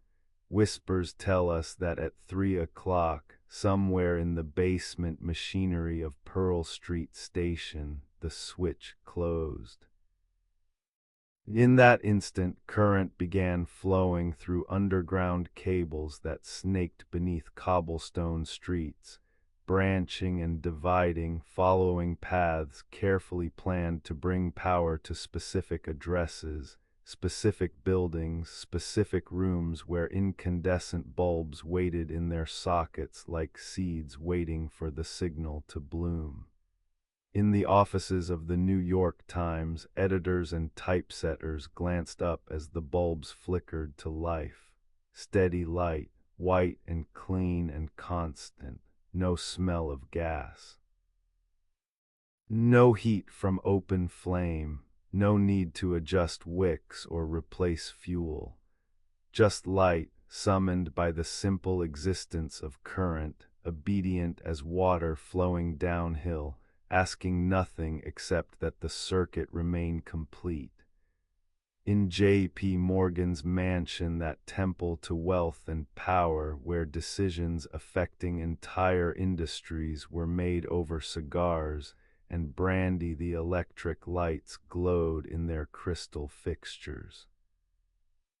Morgan had been an early believer, an investor who saw past the risk to the revolutionary potential. His mansion became showcase and proof of concept both. Visitors would arrive expecting the usual gaslights and instead encounter this new illumination, would see the future in every room, would understand that something fundamental had changed in the relationship between humanity and darkness. Beneath the silence of that first hour of operation, something ancient was ending. The rhythm that had governed human life since the first fire was struck in some prehistoric cave, the rhythm of light and dark, of day for work and night for rest, of activities carefully scheduled around the availability of natural illumination. This rhythm was not yet broken, but it had been challenged. The tyranny of sunset had been questioned. It is said that not everyone celebrated. Some mourned what was being lost. The romance of gaslight with its warm yellow glow, its gentle wavering that made shadows dance and rooms feel alive with movement. The intimacy of candlelight, the ritual of lighting and extinguishing flames, the attention that fire demanded and deserved, the ancient rhythm of darkness falling and humans retreating indoors, surrendering the night to its proper masters, to stillness and dream and the deep rest that comes when the visible world fades to black. Electric light felt different. Colder, some said, though the bulbs actually produced less heat than gas flames. Harsher, more insistent. It did not ask permission or cooperate with mood. It simply was constant and unwavering, the same brightness at midnight as at dusk, making no concessions to the hour or to human preference for gentle transitions. But most people, when they first encountered it, simply switched on the lamp and forgot the miracle they were commanding. I forgot the thousands of experiments that had been necessary to make this casual gesture possible. Forgot the generators humming in the Pearl Street basement, the copper cables buried in trenches, the complex infrastructure of production and distribution that had to exist before that simple switch could summon light. This forgetting was, perhaps, the truest measure of success. When technology becomes invisible, when it recedes into the background of daily life and is noticed only in its absence, then it has truly arrived. The light bulb was becoming not a wonder but a utility, not a miracle but an assumption, not something to marvel at but simply the new condition of evening. where memory fades into the texture of that first night. We can imagine him walking the streets of Lower Manhattan, watching his lights bloom in windows, counting the buildings connected to his system. Seeing the future he had imagined in countless night shifts at telegraph stations, in that Michigan basement, through years of failed filaments and persistent testing, seeing it made manifest in electric glow pushing back against the September darkness. What did he feel in that moment? Pride, certainly.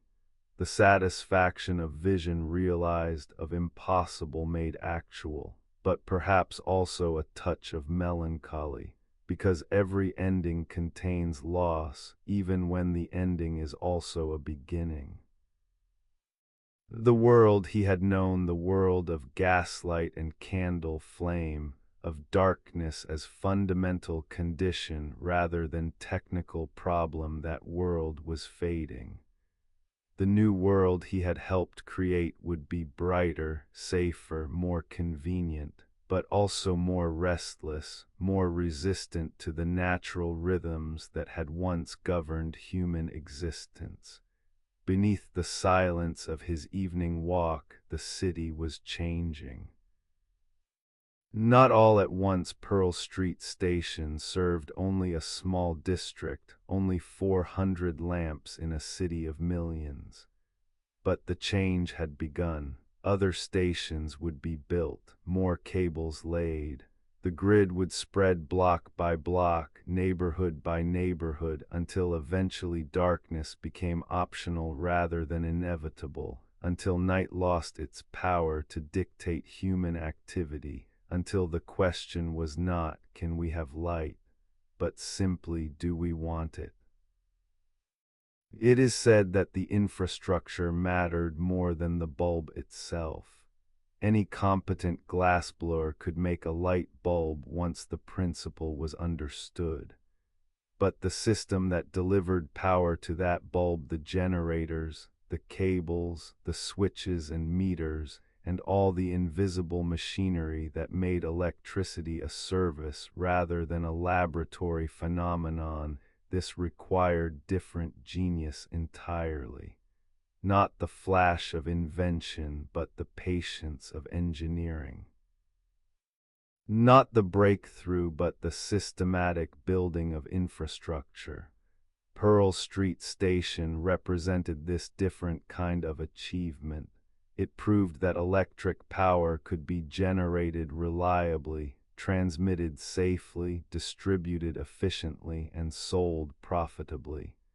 It transformed electricity from scientific curiosity to commercial commodity, from wonder to product, from impossible to inevitable.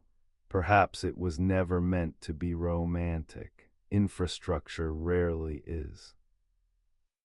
The beauty is not in the individual components, but in the system itself, in the elegant solution to complex problems of generation and distribution, in the quiet reliability that allows ordinary people to take miracles for granted.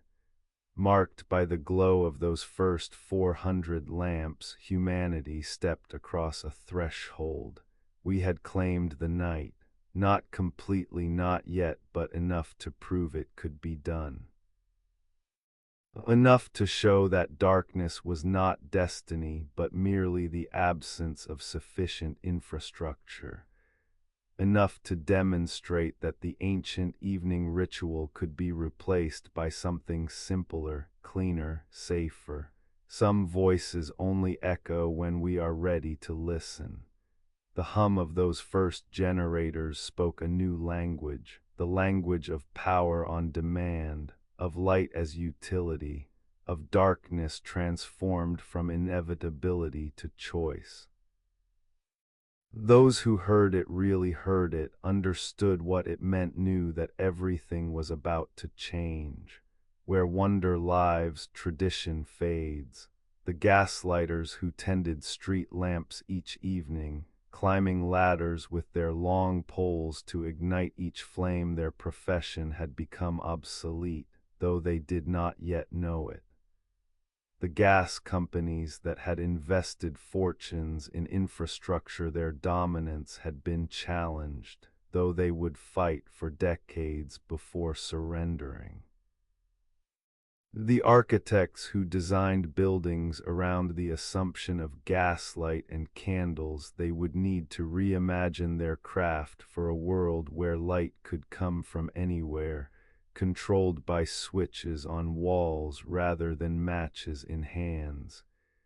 Beneath the silence, the generators hummed, steady, patient, inexhaustible, converting coal and steam into rotary motion into electrical current into light that asked nothing and gave everything, that served without complaint or fatigue, that would burn as long as fuel fed the furnaces and machinery remained sound. The station where night surrendered was not a battlefield but a basement. The weapons were not swords but copper wire and carbonized bamboo. The victory was not proclaimed with trumpets but announced through the simple, quiet glow of incandescent bulbs turning darkness into day at humanity's convenience. What began in a Michigan cellar had become civic infrastructure. What started with a boy questioning invisible forces had rewoven the fabric of urban life. What seemed impossible had become, in the span of a single afternoon, merely real. And in that transformation from impossible to real, from wonder to utility, from miracle to infrastructure, something profound had shifted.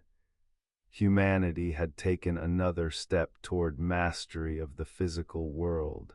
We had stolen something from nature's monopoly. We had made light portable, controllable, obedient to human will. Some believe the victory was incomplete, that something was lost when we traded natural darkness for artificial light. That the ancient rhythms serve purposes we do not fully understand, that the night has wisdom to teach that can only be learned in darkness. Perhaps they are right. Perhaps every advance carries hidden costs. Perhaps illumination, like all powers, must be used wisely or it becomes its own form of blindness. But on that September afternoon, such philosophical concerns felt distant. What mattered was simpler, more immediate. The switch had been thrown, the current was flowing, the lights were burning. Night had surrendered its absolute authority. Darkness remained, would always remain, but it was no longer master, it was merely the default condition that humans could choose to dispel with a gesture no more complicated than closing a circuit. Where memory fades, the light remains, steady, patient, waiting for us to ask for it.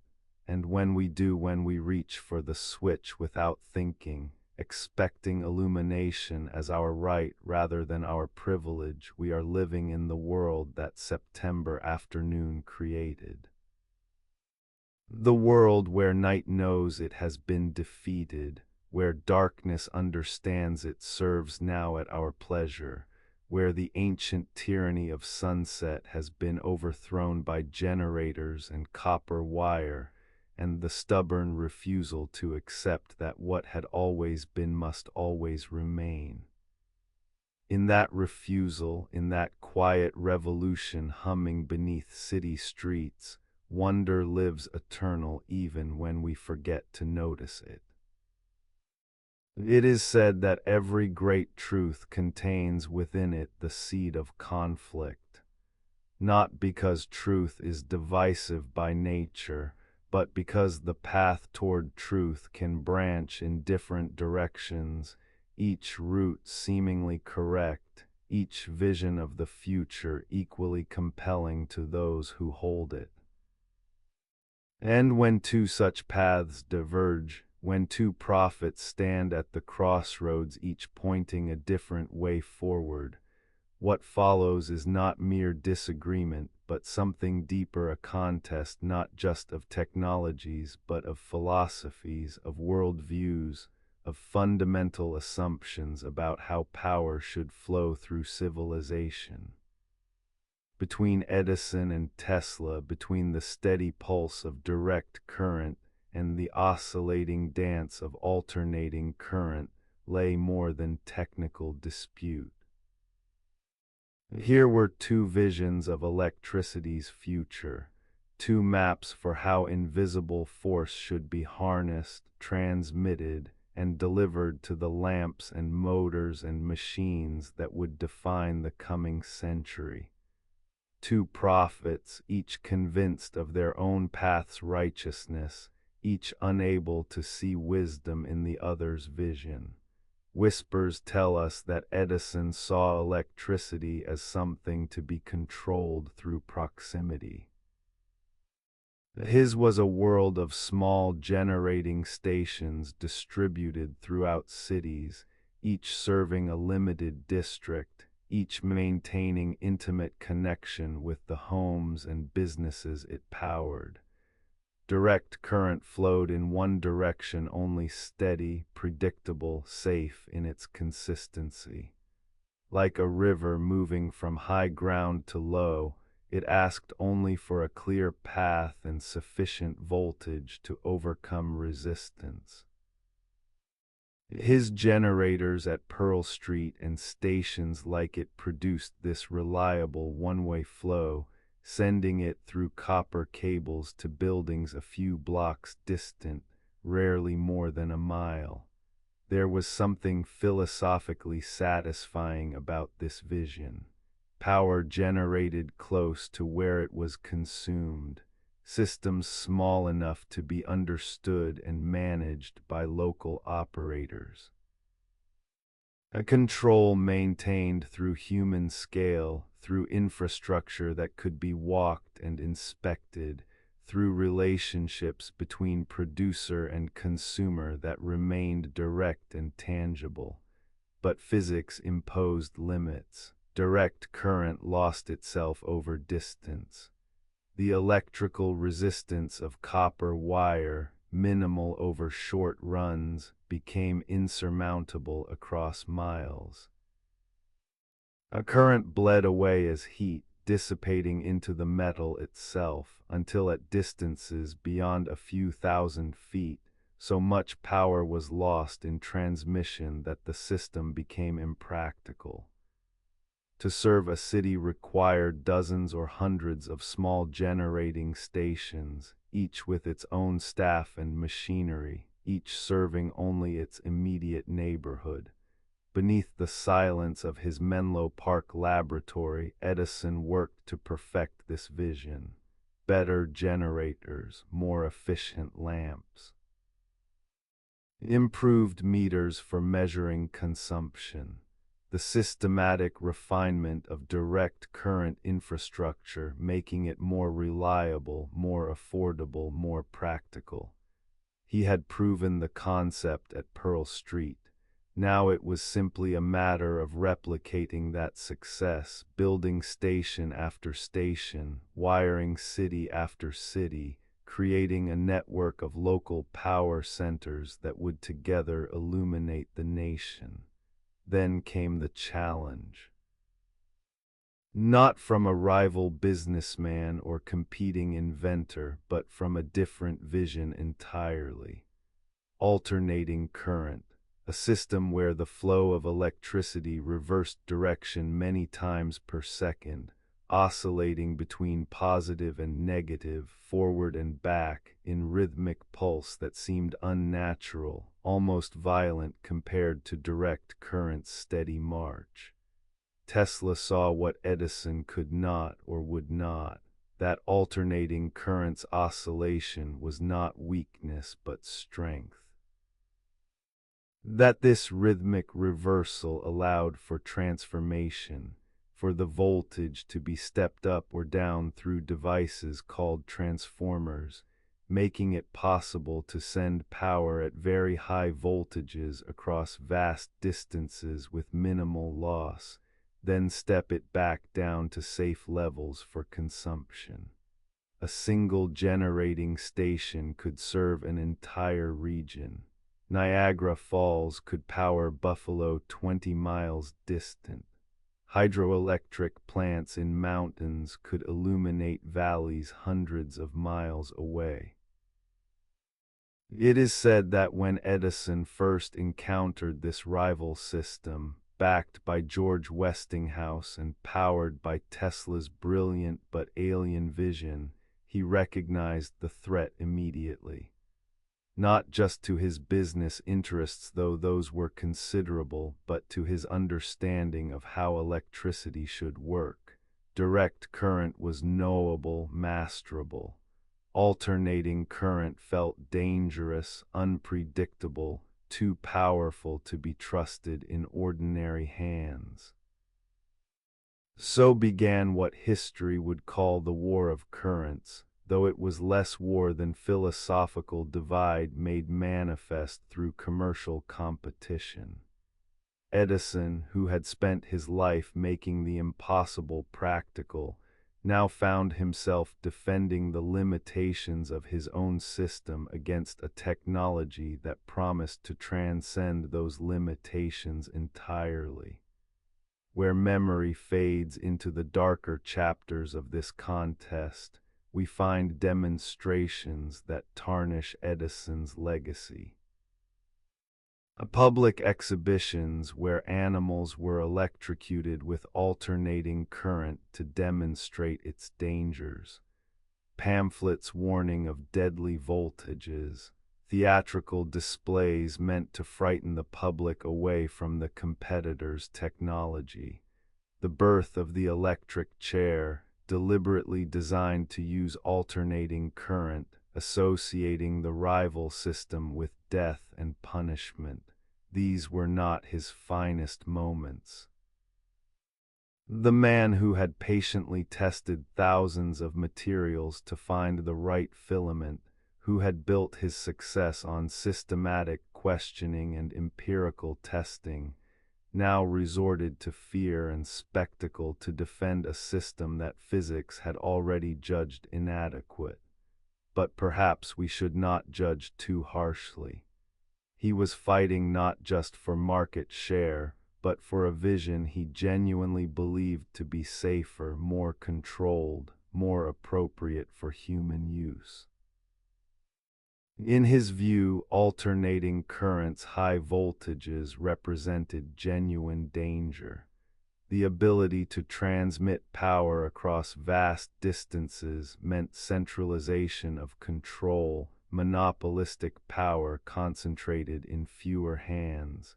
His distributed network of small stations preserved local autonomy, prevented dangerous consolidation.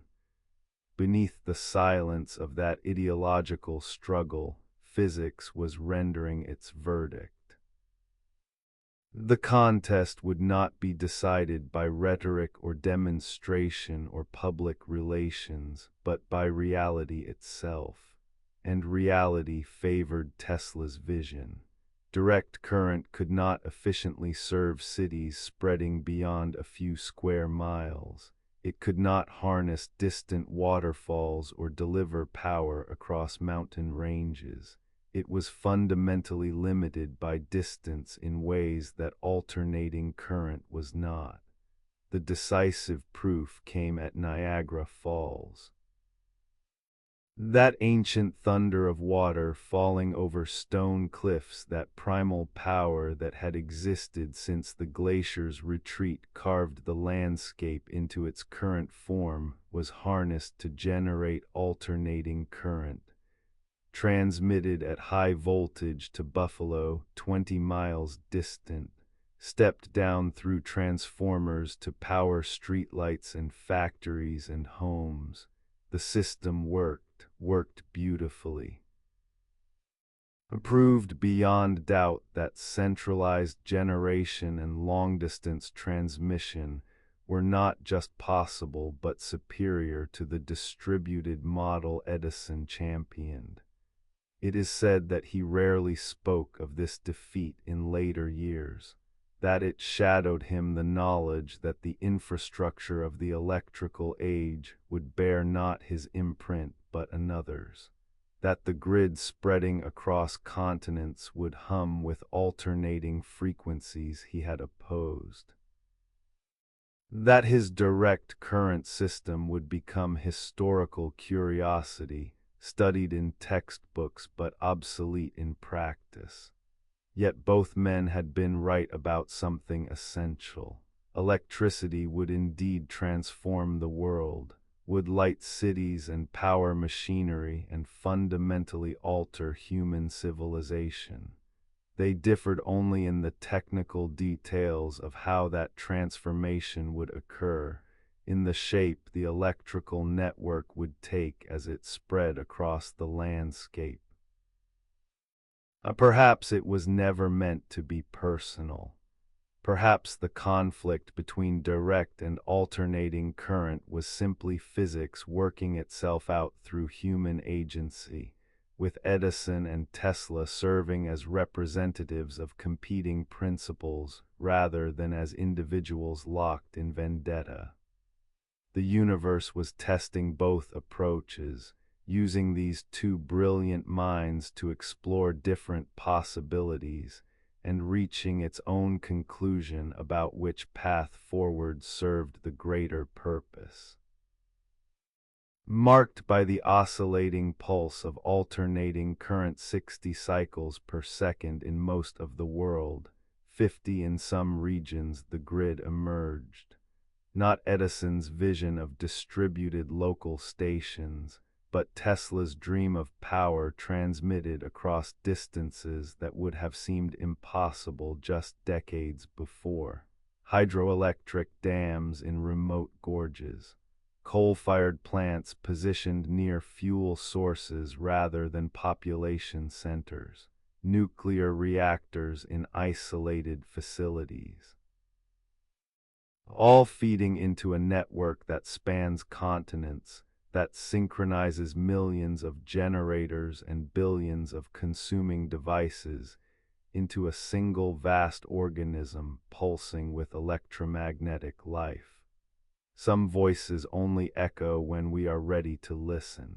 Edison's insistence on safety and local control speaks to legitimate concerns that remain relevant even now. Centralized infrastructure creates centralized vulnerability. Long-distance transmission means power can be cut off by distant failures. The monopolistic consolidation he feared did indeed occur, with enormous utilities controlling generation and distribution across vast territories. But Tesla's vision of abundant power transmitted efficiently across distance made possible the electrification of rural areas, the harnessing of renewable resources far from cities, the creation of an integrated grid that could balance supply and demand across time zones and weather systems. Where wonder lives, both prophets found truth. Edison in his caution and care for human-scale systems, Tesla in his boldness and recognition that distance need not limit distribution. The war between them produced better technology than either might have achieved unopposed. Conflict, however painful, forced innovation that cooperation might not have demanded. Beneath the silence, the current flows, alternating, oscillating, following Tesla's vision, but lit by bulbs born from Edison's persistence. Both men necessary, both contributions essential. The war between them long over, but its legacy persisting in every wire, every transformer, every home touched by the miracle of electrical service. Perhaps they were never truly enemies, despite the bitterness of their public contest. Perhaps they were collaborators separated by time and perspective, each playing necessary roles in electricity's emergence from laboratory to infrastructure, from wonder to utility, from impossible dream to assumed right. The frequency hums eternal, carrying power across distances Edison thought impossible, lighting bulbs his persistence made practical, serving a world both men helped create even as they fought over the shape it would take. In that humming, in that pulse of current reversing direction 60 times per second, two visions merge into single reality, and wonder, indifferent to human conflict, flows on. It is said that time moves in only one direction forward, relentless, carrying each moment from possibility into existence and then immediately into memory. The present exists only as nifage between future and past, impossibly thin, gone before we can fully comprehend it. This has been the human condition since consciousness first awakened, to live always in the vanishing now, unable to hold or preserve or return to any moment once it passes. Until the machine learned to remember not just sound, but motion itself. In the kinetoscope, frames flickered past faster than thought, each one a frozen instant, a dancer's foot touching ground, a boxer's fist extended, a wave crashing against sand, separate images still and lifeless on their own. But when run through the machine at sufficient speed, something miraculous occurred. The eye, which cannot perceive individual frames arriving faster than a certain rate, blended them together, interpreted the sequence as continuous motion, saw not 24 separate photographs per second but fluid movement, the illusion of time captured and made repeatable. Whispers tell us that he did not invent motion pictures alone. Many hands contributed to this particular miracle. Many minds worked on the problems of capturing sequential images, of projecting them at speeds that fooled the eye into perceiving motion. But he systematized the process, made it practical, housed it in arcades where people paid their nickels to peer through viewfinders at loops of living moments, at reality tamed into repetition. The films themselves were brief seconds or minutes at most. The technology could not yet sustain longer narratives, but length was not the point. What mattered was the impossibility made manifest, that movement could be frozen, stored, replayed. That the past could be made present not just in static image or recorded sound, but in full motion, in the gestures and expressions and physical reality of bodies moving through space. Beneath the silence of those early viewing parlors, something profound was happening. People stood in line to watch a dancer turn, to see a strongman lift impossible weights, to witness a kiss Mary Irwin and John Rice, their lips meeting in what might be called cinema's first intimacy. The film lasted less than a minute. Barely a film at all by later standards, just a close framing of two people kissing, the camera unmoving, the action minimal, yet it scandalized. Not because the kiss itself was shocking, people kissed in life after all, but because it had been captured, made permanent, repeatable. The intimate moment that should exist only between two people, only in the fleeting present, had been stolen and made available for strangers' eyes. It could be watched again and again, the same kiss forever arriving at the same moment, never progressing beyond that frozen intimacy. It is said that some viewers found the kinetoscope disturbing in ways they could not quite articulate, something uncanny in watching these captured movements. The people in the films were clearly real, had been real at the moment of filming. But were they still themselves when transformed into flickering images? If a person died, did some essence of them persist in these mechanical memories? Could the dead speak not just through phonograph recordings but through moving images? Could they gesture and walk and perform long after their bodies had returned to dust?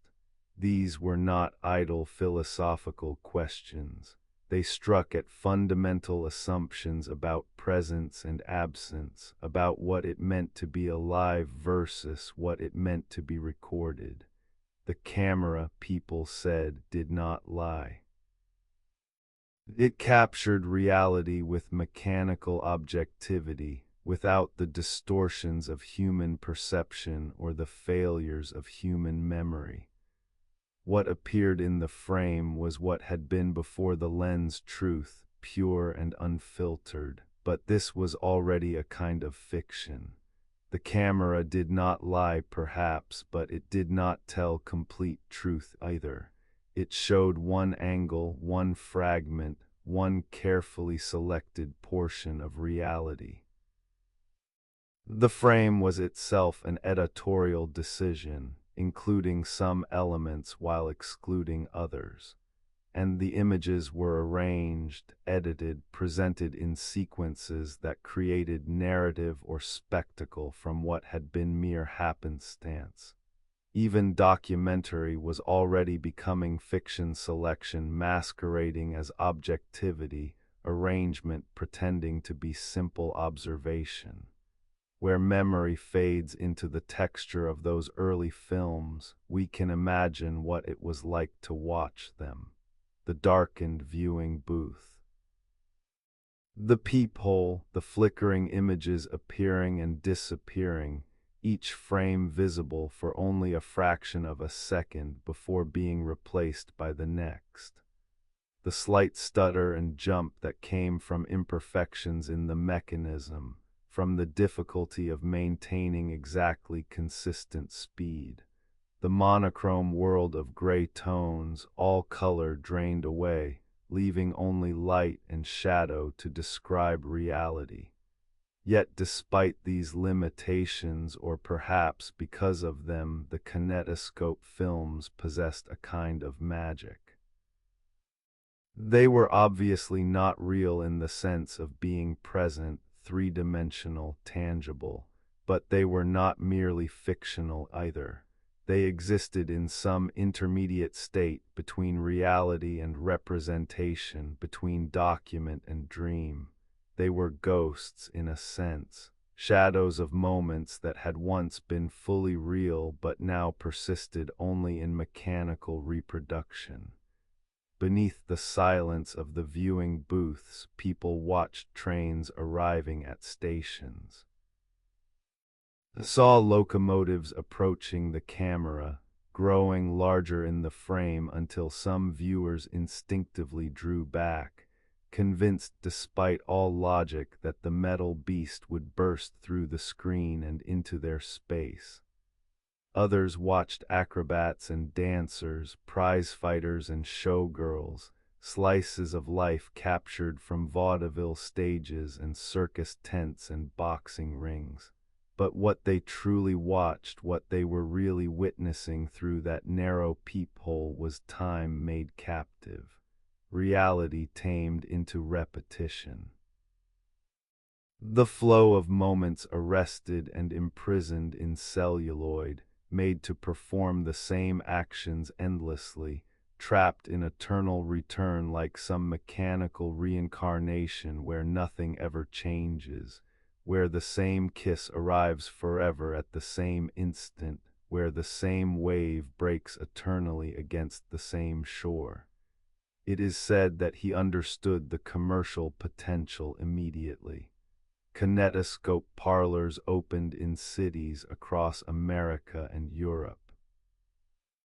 Machines lined the walls like confessionals, each one offering its own brief vision, its own captured fragment of reality. People moved from booth to booth, spending their nickels freely, hungry for these glimpses of motion preserved, for this new form of experience that was neither theater nor photograph but something entirely unprecedented. The content evolved quickly. Simple recordings of performances gave way to narrative fragments, to staged scenarios, to the beginnings of what would become cinema's grammar. The language of cuts and angles, of framing and timing, of how to tell stories through moving images rather than merely recording whatever happened before the lens. Perhaps it was never meant to remain confined to peepholes. The kinetoscope was threshold technology proof of concept that would lead to projection, to screens large enough for audiences to watch together, to the eventual emergence of cinema as communal experience rather than solitary viewing. But in its original form, there was something intimate about the kinetoscope that later projection would lose. The viewer alone with the machine, the private encounter with captured motion. The sense that these flickering ghosts were performing only for you, in the darkness of your viewing booth, in the brief moments you had purchased with your coin. Marked by the flicker and stutter of those early frames, a new art form was being born, not yet recognized as art that would come later, after longer films and more sophisticated techniques, and the realization that moving images could do more than record reality, could interpret and transform and create meanings that transcended mere documentation. But the seed was planted. In those brief kinetoscope loops, in those seconds of captured motion, in the miracle of making time repeatable and motion permanent, something essential had changed in humanity's relationship with experience itself. Some voices only echo when we are ready to listen. The kinetoscope whispered truths about perception and reality, about presence and absence, about the difference between living a moment and recording it. It suggested that experience could be divorced from the experiencer, that one person's reality could be packaged and sold to another, that the boundaries separating observer from observed were more fluid than previously imagined. Where wonder lives, questions multiply. If motion could be captured, what else might be preserved? If the past could be made to perform on command, what did this mean for memory, for history, for the stories we tell about who we were and what happened? If reality could be frozen and replayed, how would this change our understanding of truth, of evidence, of the reliable nature of human testimony? Beneath the silence, the projector hummed, though not yet, not in those early kinetoscope days. That would come soon, the leap from peephole to screen, from solitary viewing to communal experience. But already in those flickering frames visible only to one person at a time, the grammar of cinema was being written, the vocabulary of cuts and angles. The rhythm of editing, the recognition that moving images could tell stories, could evoke emotions, could create meaning through the arrangement of captured moments. Cowboys could shoot without bullets flying into the crowd. Disasters could be witnessed without fleeing. Exotic locations could be visited from the safety of storefront parlors. Life could be examined from distance, from safety, frame by frozen frame. Experience became portable, commodifiable, reproducible. The unique and unrepeatable, the hallmarks of lived reality, gave way to the endlessly repeatable, the mechanically preserved, the ghostly persistence of moments that refused to vanish as moments should. Perhaps they are still there, those early kinetoscope viewers, frozen in their own kind of loop, still leaning forward to peer through peepholes, still watching the same brief films that astonished their grandparents, still caught in the spell of captured motion, of time made circular, of the impossible made casual through the magic of persistence of vision and mechanical precision. The chapel of captured motion held no pews, no altar, no explicit acknowledgement of the sacred. But sacred it was nonetheless, a place where humanity encountered one of its own deepest powers, the ability to arrest time's flow, to hold motion still while keeping it moving, to make the past present without losing its pastness. Some believe we are still watching those first films in a sense, that every motion picture since has been variation on that original miracle, that first successful attempt to capture and replay the flow of time itself, that the grammar discovered in those crude early efforts still governs how we see and understand moving images, how we interpret the flicker and flow of light and shadow arranged to create the illusion of continuous motion. Where memory fades, the images remain, stuttering, flickering, ghostly. But undeniably they're proof that what passes need not be lost, that what moves can be stopped without dying, that time itself can be tamed and trained to perform at human command. In the darkness of the viewing booth, reality and representation embraced. And from that embrace, cinema was born, an art form that would come to define the 20th century, that would shape how millions understood themselves and their world, that would blur forever the boundaries between actual and virtual, between experience lived and experience witnessed. The machine that remembered breathing had a sibling. The machine that remembered movement. Together they promised that nothing need ever be completely lost, that presence could persist across absence, that the past, properly captured, could be made to speak and gesture and perform eternally. And in that promise wonder and melancholy mingled, wonder at what had been achieved, melancholy for what it suggested about the nature of reality itself, that it could be copied, commodified, endlessly reproduced, that the unique could become infinite, that the sacred present moment could be arrested and sold for a nickel to anyone who wanted to watch. Where wonder and melancholy meet, art is born. And so it was with the kinetoscope, with those first flickering frames, with the chapel of captured motion where humanity learned to see itself from outside time, to witness motion without being moved, to observe life from the safe distance of mechanical reproduction. The kiss continues, the train eternally approaches, the dancer never stops turning.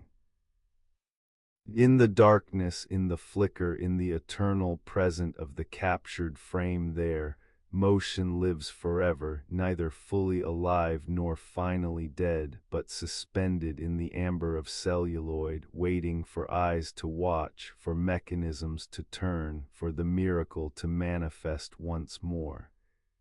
And manifest it does every time, patient, eternal, unchanged, the past made present, motion made permanent.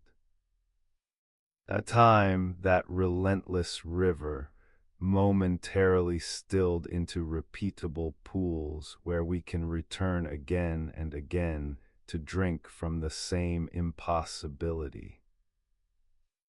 It is said that in his later years, when the great battles had been won and lost, when electric light glowed in cities across the world and his name had become synonymous with invention itself, he turned his restless mind toward an unlikely subject. Not electricity or sound or motion, but something more fundamental, more intimate. He became haunted by the question of shelter, by the domestic architecture that housed humanity, by the simple, ancient need for walls and roof and the space between them where families lived their ordinary lives. He looked at American housing and saw waste, saw inefficiency, saw wood that rotted and burned, that required constant maintenance, that sheltered termites and mice in its hidden spaces, saw construction methods that had barely changed in centuries, carpenters measuring and cutting and nailing boards together one by one, each house a separate creation, each one requiring months of skilled labor and substantial investment. There had to be a better way. Concrete, he believed, was the answer, not just for foundations or industrial structures, but for everything. Entire houses poured in single operations from forms, walls, floors, ceilings, even furniture molded into place as the concrete set. Neighborhoods that could rise in weeks rather than months. Working families freed from tenement darkness, given homes beautiful and durable, with gardens and sunlight, with the permanence of stone and the affordability of mass production. Whispers tell us that his vision was genuinely humanitarian. He had illuminated the night, had given humanity dominion over darkness. Now he would give them shelter worthy of that illumination, homes that would stand for centuries, that would not burn in the fires that regularly destroyed wooden neighborhoods, leaving families homeless and grieving, that would resist the rot and decay that made poverty perpetual, that forced the poor to spend precious resources maintaining inadequate housing while the wealthy built in brick and stone. The prototypes rose in New Jersey. Whole houses manifested from his particular faith in material science and industrial process. The concrete was poured into enormous steel forms that defined every room, every wall, every surface. Plumbing and electrical conduits had to be planned absolutely before the poor pipes and wires embedded in the forms, positioned with precision because once the concrete set, there would be no adjusting, no retrofitting, no accommodation for the improvisations that real living inevitably demands. Beneath the silence of those construction sites, something was being tested, not just a building technique, but a philosophy of dwelling. The idea that housing could be industrialized, standardized, perfected through engineering, and then replicated endlessly. That the chaos and variability of traditional construction could be replaced by precision and uniformity. That homes, like light bulbs, could be manufactured rather than built, could emerge from forms the way products emerge from factories.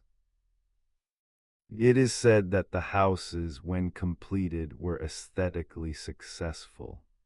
Their lines were clean, their proportions well considered. The concrete allowed for ornamental details that would have been expensive in traditional materials, decorative moldings cast directly into walls, built-in furniture that required no separate fabrication. From the outside, they looked substantial and permanent, like small temples to domesticity, solid as the earth from which they rose. But inside, reality proved more complicated. Concrete, however practical, lacked wood's warmth. Rooms had a peculiar acoustic quality, sounds echoed in ways that felt unnatural. Conversations carried from room to room when privacy was desired. In winter, the houses were difficult to heat evenly. In summer, they retained heat long past sunset. The material's thermal mass, which in theory should have moderated temperature, in practice created its own rhythms that did not quite align with human comfort. And there were other problems, less tangible but equally troubling. Surfaces sweated with condensation. The inability to modify walls or move plumbing meant that as families grew or needs changed, the house could not adapt. Traditional homes evolved with their inhabitants, a room added here, a wall moved there, the structure breathing and changing as life demanded. But concrete houses were fixed, permanent, unyielding as the material from which they were made. Where memory fades into the economics of the venture, we find the dream stumbling against prosaic realities. The steel forms required to pour concrete houses were enormously expensive to fabricate. Each form had to be precisely engineered, had to be strong enough to hold tons of wet concrete without deforming, had to be reusable enough to justify the initial investment. The forms for a single house cost as much as building several traditional homes. The promise had been mass production. Build the forms once, then use them hundreds or thousands of times, the cost amortized across all the houses they would produce. But American builders, comfortable with wood and traditional methods, did not adopt the system. Banks were reluctant to finance such unconventional construction. Buyers, even working families desperate for affordable housing, hesitated before these strange concrete dwellings that looked like no home they had ever known. Beneath the silence of failure, a question whispered, why had this dream, so carefully planned, so thoroughly engineered, failed to take root? He had succeeded at seemingly impossible tasks, capturing sound, freezing motion, illuminating the world. Why should housing prove beyond his ability to revolutionize? Perhaps because homes are not light bulbs, cannot be reduced to pure function and engineering. A house is more than shelter, it is memory and symbol. It is the physical container of family life. It carries meanings that resist standardization. The very permanence that made concrete attractive as material also made it troubling as domestic architecture. Homes need to change because life changes. The inability to modify, to adapt, to let the structure evolve, this was not feature but flaw. It is said that a dozen concrete houses still stand in New Jersey, small monuments to what nearly was. Families live in them still, or lived in them until recently, finding them strange but serviceable, cold but durable. Tour guides point them out to visitors interested in Edison's lesser-known experiments, in the roads not taken, in the visions that failed to manifest despite the brilliance of their conception. What do these houses whisper to those who pass them? Perhaps they speak of hubris, the assumption that all problems yield to the same methods, that what works for electric lighting must work for human dwelling. Or perhaps they speak more gently of noble failure, of genuine humanitarian impulse that simply could not overcome the complexities of culture and economics, and the deep human need for homes that feel like more than optimized shelter. Marked by the permanence of their construction, the concrete houses became ironic monuments. They proved that some innovations, equally sound in theory, wither before they can propagate. That success in one domain guarantees nothing about success in another. That even the most systematic mind, the most persistent questioner, must sometimes accept that certain dreams will not be realized, certain visions will remain forever partial. Some voices only echo when we are ready to listen. The concrete houses spoke truths about the limits of systematization, about the domains where human factors resist pure engineering solutions, about the difference between products and homes, between objects and dwelling places. But perhaps the world was not ready to hear these lessons, or perhaps it heard them too well, and that is why the dream ended. Where wonder lives, failure teaches. He had lit the world, captured sound and motion, transformed human civilization. But he could not rebuild the American home in his image, could not industrialize domesticity the way he had industrialized invention, could not reduce dwelling to engineering and expect families to accept the result without reservation. Perhaps it was never meant to succeed. Perhaps some experiments exist to mark boundaries, to show where one approach ends and different wisdom must begin. The concrete houses stand as testament to this boundary, the edge where material science meets human meaning, where optimization encounters values that resist quantification. Beneath the silence, the houses endure, outlasting wood structures that have rotted away, surviving fires that consumed their neighbors.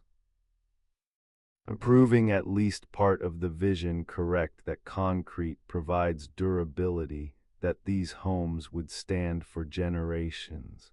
But standing is not the same as thriving. Survival is not synonymous with success. Some believe the failure was timing, that if he had persisted another decade, had refined the methods further, had found ways to make the forms less expensive and the process more flexible, perhaps the concrete house movement would have gained momentum. Perhaps America would be dotted with these poured dwellings, neighborhoods of permanent homes that never burn or rot, that stand as solid as the earth itself. But perhaps the failure was deeper, more fundamental. Perhaps homes resist industrialization because they must, because the very standardization that makes mass production efficient makes dwelling sterile. Because families need their homes to reflect their particularity, their uniqueness, their specific constellation of needs and dreams and memories that no poured form, however well designed, can fully accommodate. The dream of concrete forests of neighborhoods rising quickly from forms, of working families housed affordably in permanent structures faded but did not quite die. Elements of the vision persisted. Concrete became ubiquitous in construction, though rarely for entire houses. The idea of manufactured housing continued through different approaches: prefabrication, modular construction, various attempts to industrialize what had always been craft. But none quite achieved what he envisioned. None manifested that particular dream of neighborhoods poured into being, of homes as durable as monuments, of shelter made so permanent that generations could inhabit the same walls without fear of decay or destruction. Perhaps they are still waiting, those concrete forests. Still unrealized, still hovering in possibility, waiting for the right combination of technology and culture and economic necessity to finally bring them forth. Or perhaps they will remain forever partial, forever suggested but never fulfilled, another road not taken in the vast landscape of might-have beens. Where memory fades, the houses remain, a dozen concrete monuments to ambitious failure, to the limits even genius encounters. To the recognition that some domains resist the methods that succeed elsewhere, to the humility that comes when the impossible stays impossible despite our best efforts to make it otherwise. In the end, he had illuminated cities but could not rebuild them, had captured sound and motion, but could not capture the ineffable qualities that transform shelter into home. Had succeeded beyond all reasonable expectation in most endeavors, but failed here, in this late attempt to extend his reach into the domestic realm. And perhaps that failure contains its own form of grace. The recognition that there are problems engineering cannot solve, that there are human needs deeper than optimization can reach. That homes, unlike light bulbs, must remain mysteries that resist complete systematization, that demand craft and customization, that need to breathe and change and evolve with the lives they contain. Some voices only echo when we are ready to listen. The concrete houses speak softly of these truths, waiting in New Jersey, standing solid, enduring but not multiplying, not spreading, not becoming the forests he dreamed they would, just monuments, just memories. Just whispers of what almost was, and what for reasons both practical and profound could not quite become. Where wonder meets limitation, wisdom grows. And in the space between vision and reality, between dream and dwelling, the concrete houses wait, patient, permanent, and ultimately alone. It is said that in his 70s, when most men turn inward toward memory and rest, when the body demands gentler pursuits and the mind seeks contemplation over conquest, he turned instead to gardens. Not the ornamental kind, not flowers arranged for beauty's sake, but experimental plots, thousands of plant species standing in rows like a living library, each one holding potential answers to questions the world had not yet learned to ask properly. The telegraph and phonograph belonged to his youth, the light bulb and motion pictures to his middle years. But this patient interrogation of botanical secrets, this became the work of his autumn, a different kind of invention, a different kind of listening. Not to wires and circuits, but to roots and stems, to the slow chemistry of chlorophyll and cellulose, to the ancient wisdom encoded in plant tissue since long before humanity learned to wonder. Rubber had become strategic necessity.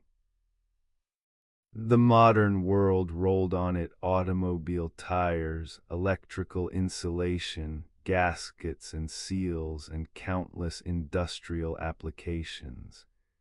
Every bit of it imported from tropical regions, from plantations in distant lands, from rubber trees that would not grow in American soil. The dependence troubled him. What if war or politics disrupted supply? What if the price became prohibitive?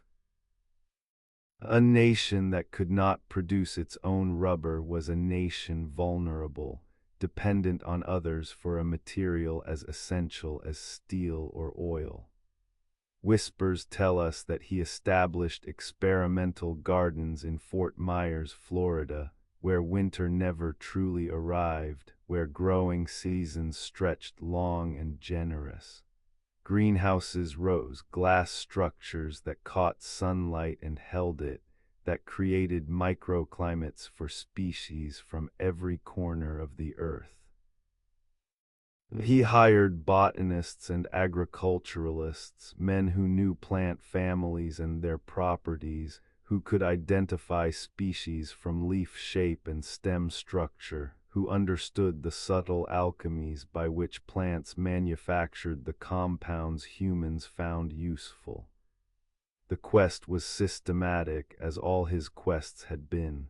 Test everything, every plant native to America, every species that might be coaxed to grow in American climates. Anything that produced latex, that milky sap that was rubber's raw form, the plant's own protective fluid transformed through processing into elastic solid. Beneath the silence of those botanical gardens, a kind of patience developed that was different from the patience of his earlier work. Machines could be tested in hours or days. Results arrived quickly. This material works, that one fails, move to the next. But plants demanded their own rhythms. Seeds required time to germinate. The seedlings needed weeks to grow. Mature specimens had to reach sufficient size before they could be harvested and tested. The work moved at nature's pace, not at the accelerated rhythm of industrial innovation.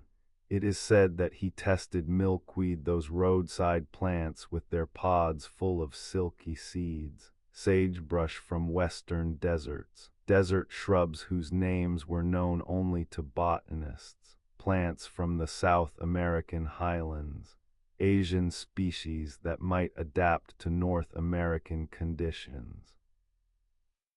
His laboratory accumulated specimens like a botanical museum, dried samples, liquid extracts, measurements of latex content recorded in notebooks that grew thick with observations. Each plant offered its own lesson in chemistry. Some produced copious latex but of quality too poor for manufacturing. Others yielded excellent rubber but in quantities so small that harvesting them commercially would be impractical. Some grew too slowly. Some required too much water or too specific soil conditions. Some refused to thrive outside their native ranges no matter how carefully they were tended. But goldenrod showed promise. Those tall stalks with their sprays of yellow flowers, common across American meadows and roadsides, typically ignored as weeds or valued only for their late-season color.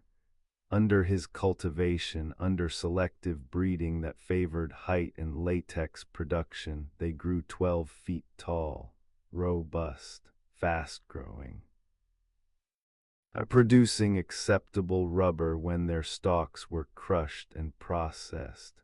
Where memory fades into the texture of that botanical work, we can imagine him walking through experimental plots. An old man now, partially deaf, his hearing loss making conversation difficult but leaving him more attuned to visual observation, touching leaves, measuring stalks, examining the milky sap that oozed from stems when they were scored. Still seeking, still questioning, still convinced that nature held answers if only the right questions were posed with sufficient patience. There was something beautiful in this late turn toward plants.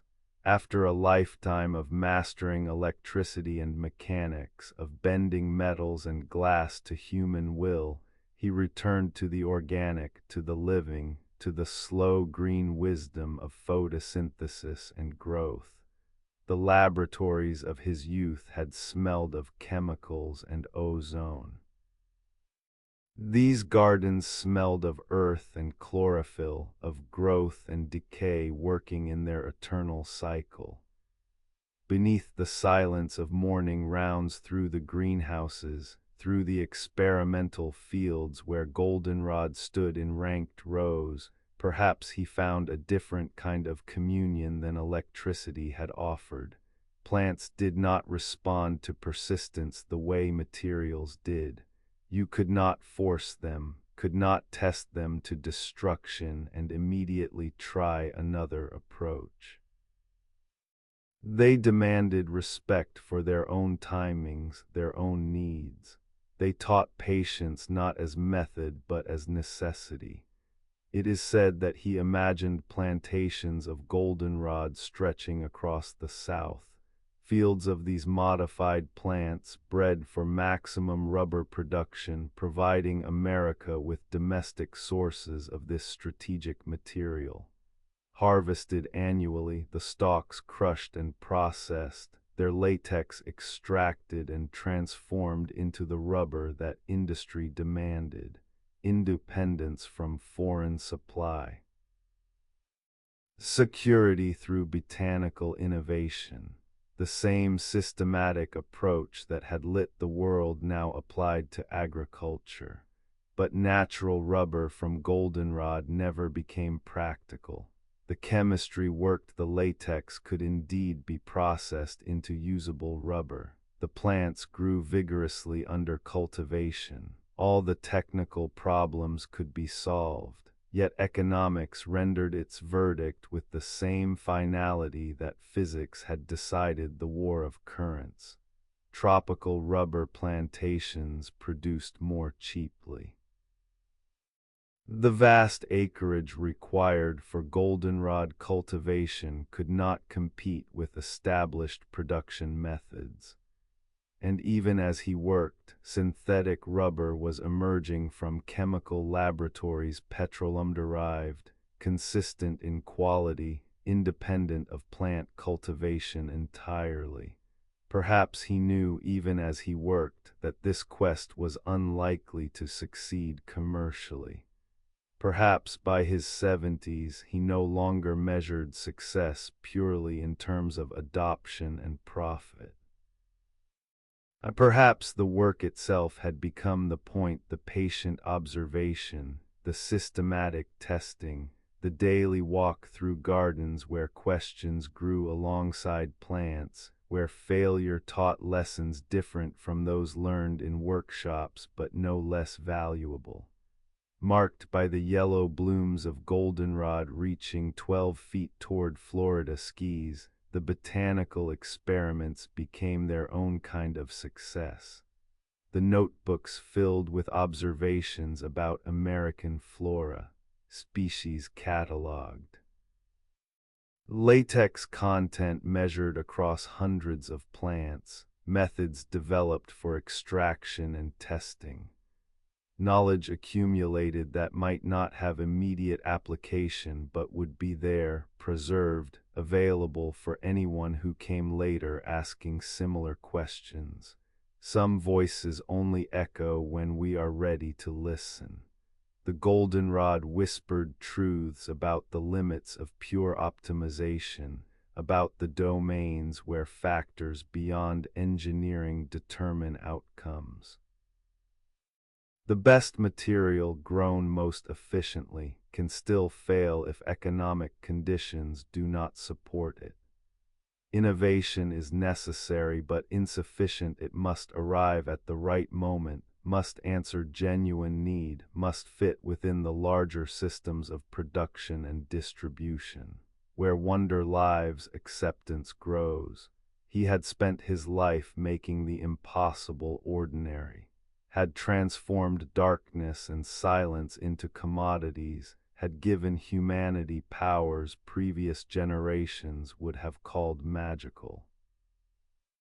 But rubber from goldenrod remained outside his ability to manifest, not because the technical challenges were insurmountable, but because success requires more than solving technical problems. Beneath the silence of those final botanical years, a different kind of wisdom accumulated. The recognition that nature has its own economy, its own logic that sometimes aligns with human purposes and sometimes does not. That plants are partners rather than materials, collaborators rather than resources to be exploited. That working with living things requires humility that working with electricity and mechanics does not demand. It is said that the aged inventor, walking through gardens of experimental plants, touching leaves and measuring stalks, still seeking answers in nature's vocabulary, found a kind of peace different from what success had ever offered. The goldenrod would not save America from rubber dependence. The dream of domestic latex plantations would not be realized. But the work continued because the work itself had value, because questioning nature remained its own reward, because the systematic pursuit of understanding was worthy endeavor regardless of commercial outcome. Perhaps they still grow somewhere, those modified goldenrod plants, 12 feet tall, carrying in their tissues the potential for rubber production that economics rendered irrelevant. Perhaps in some forgotten corner of the Fort Myers property, descendants of his experimental varieties still bloom each autumn, still produce their milky latex when stems are scored, still hold the answer to a question the world chose not to ask. Some believe the botanical quest was failure. Another late career miscalculation, another overreach into domains where his genius found its limits. But perhaps it was something else entirely, a return to origins, to the boy in the Michigan basement questioning chemicals and compounds, to the fundamental wonder that comes from observing nature closely and seeing how much remains mysterious, how much still waits to be understood. Where memory fades, the notebooks remain. The 3 million pages across all his experiments, but among them the botanical observations, sketches of leaf structures, measurements of plant heights, notes on growing conditions and latex content. Not commercially valuable, perhaps, but valuable nonetheless as record of curiosity that never dimmed, of questioning that persisted into the 8th decade of life, of the conviction that every plant, like every material, had properties worth knowing. The ghost of rubber haunted those gardens. The possibility that never quite became practical. The dream of fields stretching across American South, of independence and security grown from cultivated stalks.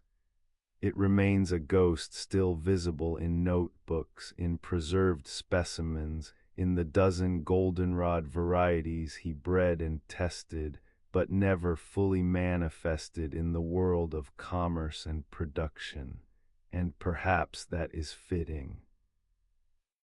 Perhaps some quests exist not to succeed, but to remind us that there are questions worth asking even when answers prove elusive. That there is value in systematic observation even when it does not yield marketable products. That the pursuit of understanding is worthy endeavor in itself, regardless of outcome. The old inventor, partially deaf, walking through gardens where goldenrod reached toward sky, still believed in questions, still trusted that nature would teach those patient enough to listen. Still knew that failure to find practical application did not mean failure to learn, to grow, to add something to the accumulated wisdom of human inquiry into natural mysteries. Some voices only echo when we are ready to listen. The goldenrod speaks of roads not taken, of possibilities explored but not pursued, of the space between technical success and commercial viability. It speaks of aging inventors' gentle persistence, of curiosity that outlasted ambition, of the peace that comes from working with living things at their own rhythms rather than forcing them to conform to industrial timings. Where wonder meets acceptance, grace emerges. He had illuminated the world, had captured sound and motion, had given humanity dominion over darkness. That he could not also give America independence from rubber imports diminished nothing.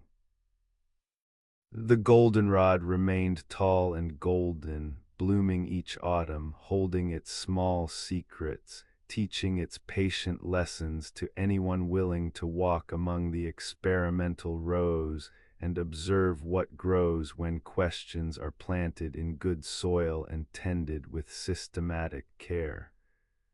Beneath the silence, the gardens breathe, growing, blooming, teaching, waiting for the next questioner to arrive with notebooks and patience, ready to learn what plants have always known, ready to translate green wisdom into human understanding, ready to continue the work that has no ending because nature's mysteries are inexhaustible. And in that inexhaustibility, in the recognition that there will always be more to learn, more to test, more to understand, wonder lives eternal, green and growing, patient as goldenrod reaching toward light. It is said that in his final years, when most of the great work had been accomplished and the world glowed with lights bearing his name, when sound could be captured and motion preserved and night had surrendered its ancient dominion, he turned his attention to the last and greatest darkness. Not the darkness of unlit rooms that he had already conquered, but the darkness that waits at the end of all journeys, the silence that claims every voice. The final boundary that separates the living from those who have passed beyond, death itself.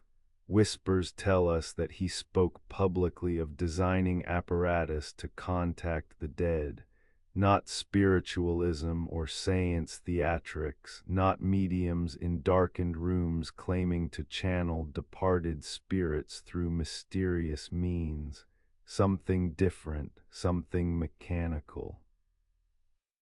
Something that could be tested and refined, that would approach the boundary between worlds with the same systematic methodology he had applied to every other problem: patient observation, careful hypothesis, empirical testing. The newspapers carried his statements, scientists sighed, critics scoffed. The public, accustomed to his transformative innovations, did not quite know what to make of this latest announcement. Was he serious? Or was this elaborate jest, the aged inventor amusing himself by testing the boundaries of credibility, by seeing how far his reputation for achieving the impossible would carry belief in this new impossibility? Beneath the silence of his laboratory, in those final working years, he considered the question that had haunted humanity since consciousness first awakened to its own mortality. If sound waves could be captured by diaphragm and needle, if their vibrations could be frozen into wax and later recalled, why not the subtle energies that consciousness might radiate? If light could be transformed into electrical current, current into motion, motion into preserved images, why not the faint signals that the departed might send from whatever realm they now inhabited? It is said that he conceived of instruments of extreme sensitivity, devices so delicate they could detect the faintest whispers from dimensions beyond ordinary perception. apparatus that would translate whatever ethereal frequencies spirits employed into measurable physical phenomena, electrical pulses perhaps, or thermal variations, or some other manifestation that could be recorded and analyzed. His notes mention life units, fundamental particles of existence that might persist beyond the body's failure.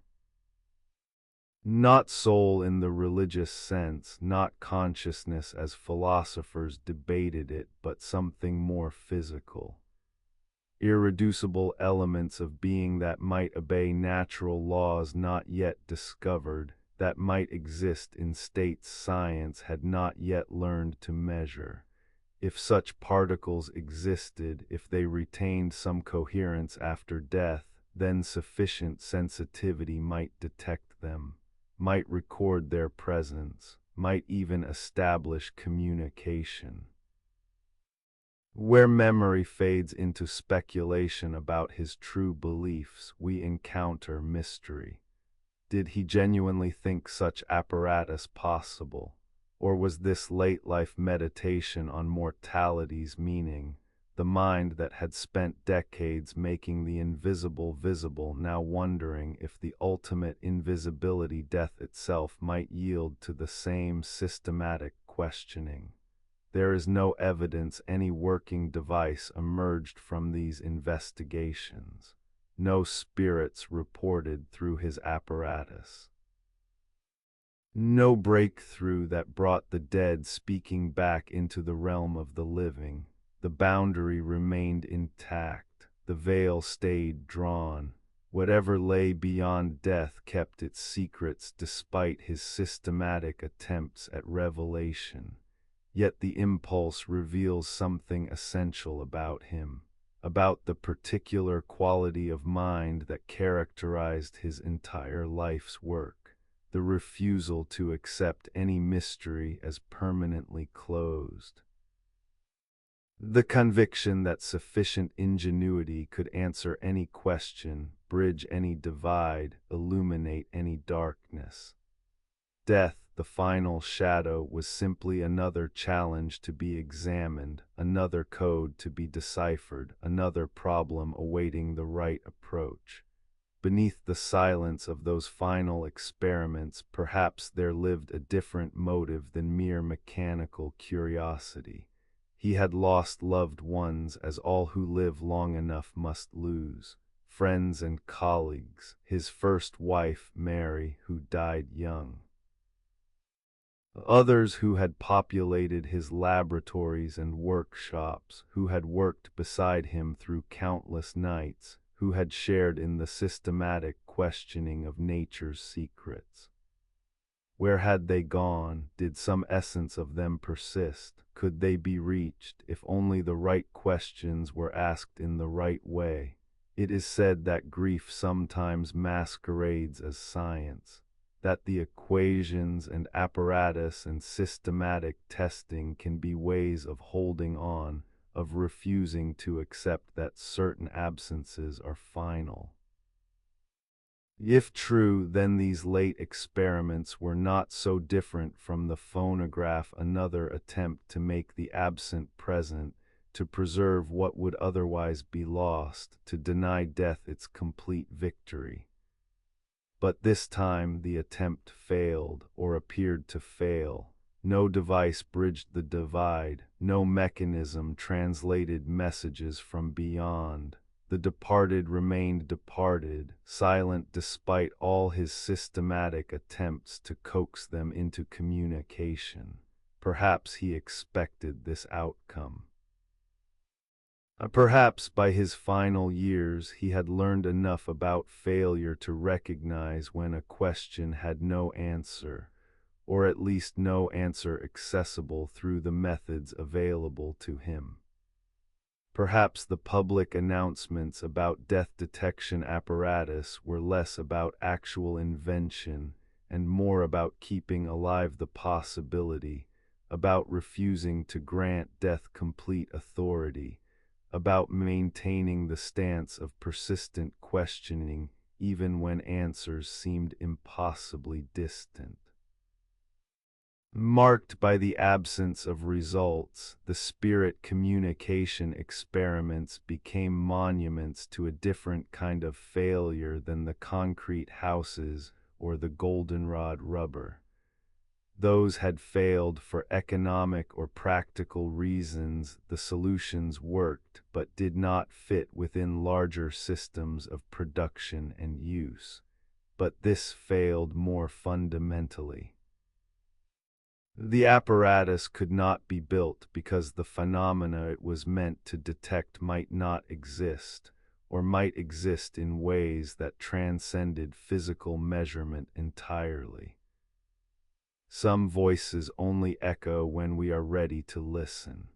Perhaps the departed speak only in memory, in dream, in the unexpected moments when the living suddenly recall with overwhelming vividness some gesture or phrase or quality of presence that defined the dead when they were living.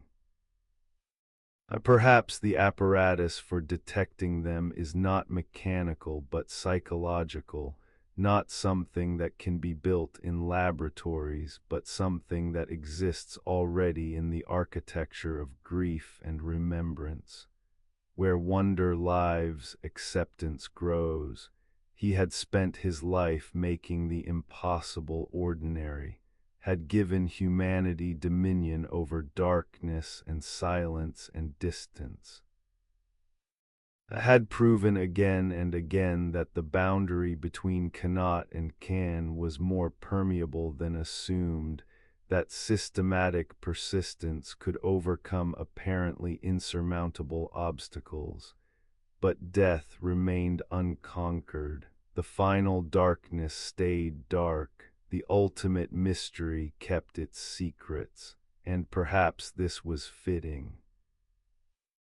Perhaps there should be one frontier that remains forever beyond, one question that human ingenuity cannot answer through mechanical means, one silence that no apparatus can translate into sound.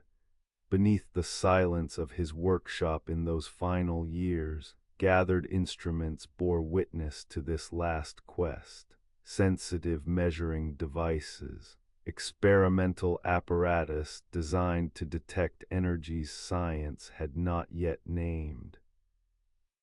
Notebooks filled with speculation about life units and their persistence, about dimensions beyond the three we inhabit, about the possibility that consciousness might be something more than electrochemical reactions in neural tissue. No breakthrough came, no spirits materialized, no device successfully bridged the divide.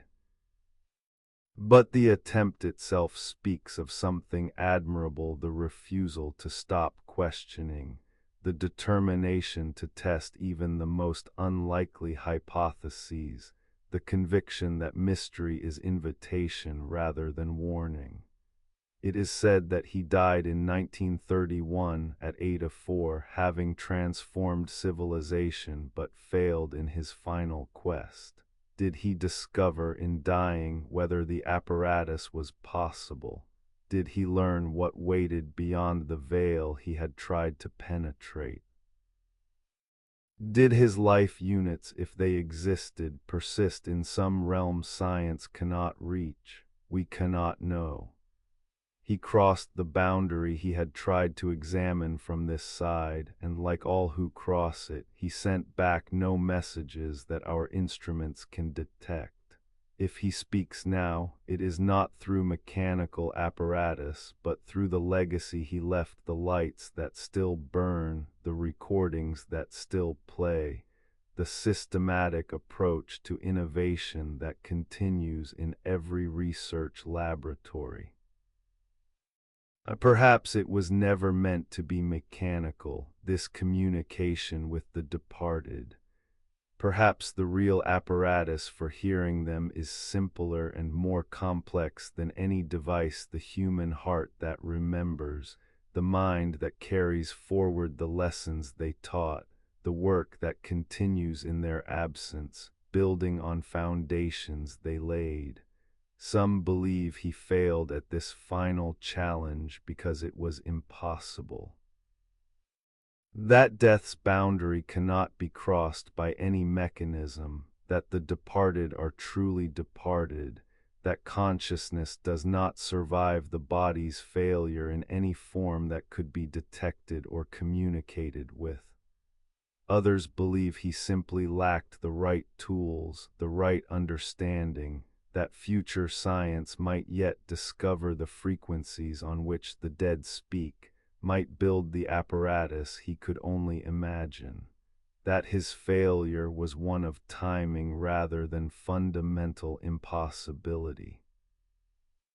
But perhaps the deepest truth is that he succeeded differently than intended, not by building working apparatus, but by refusing to grant death unchallenged authority, by maintaining until the end the stance of persistent questioning, by treating even the final mystery as problem rather than fate, as question rather than answer, as invitation to investigate rather than boundary to accept without examination.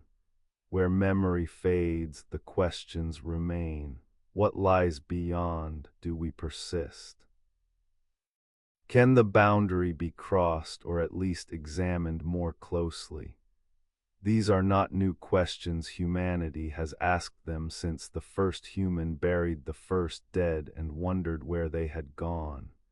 But he asked them in his own particular way, with hypothesis and apparatus, with systematic testing and empirical methodology, with the conviction that nature's laws extend even into realms we cannot yet perceive. The voice from beyond the veil remained silent, or at least remained inaudible to mechanical ears. But in the attempt to hear it, in the persistent questioning that characterized even his final experiments, something of his essential nature was revealed. The boy who questioned chemicals in a Michigan basement, the young man who heard potential in telegraph silences, the inventor who refused to accept darkness as permanent, all present still in the old man wondering if death itself might yield its secrets to sufficient ingenuity. Some voices only echo when we are ready to listen. His voice echoes still not from beyond some veil, but through the work he accomplished, through the light and sound and systematic innovation that remain after he departed. If there is communication with the dead, perhaps it takes this form: the continuation of their work, the building on their foundations, the carrying forward of their questions into new generations. Beneath the silence, the mystery endures. Death keeps its secrets. The veil stays drawn. The final darkness remains unilluminated despite all his efforts to translate it into comprehension. And perhaps that is how it should be. Perhaps some mysteries should remain mysterious. Some darkness should stay dark. Some questions should echo unanswered, reminding us that human knowledge, however it grows, will always encounter limits, will always find boundaries that resist crossing. In his workshop, the apparatus gathered dust. The spirit-detecting mechanisms, if they were ever built, detected nothing. The life units, if they existed, left no measurable trace. The voice from beyond the veil spoke only in silence, but the attempt mattered, the persistent questioning mattered, the refusal to accept any mystery as permanently closed, this mattered most of all. Where wonder and humility meet, wisdom dwells. He had illuminated the world but could not illuminate death. Had captured sound and motion but could not capture the departed, had made the impossible ordinary in so many domains, yet found in death the one impossibility that remained impossible. And in that recognition, in that final failure, that ultimate limitation, perhaps he found what all seekers eventually find, that some questions are worthy of asking even when they have no answers, that the pursuit matters more than the achievement, that wonder itself is the reward, not the solutions wonder seeks.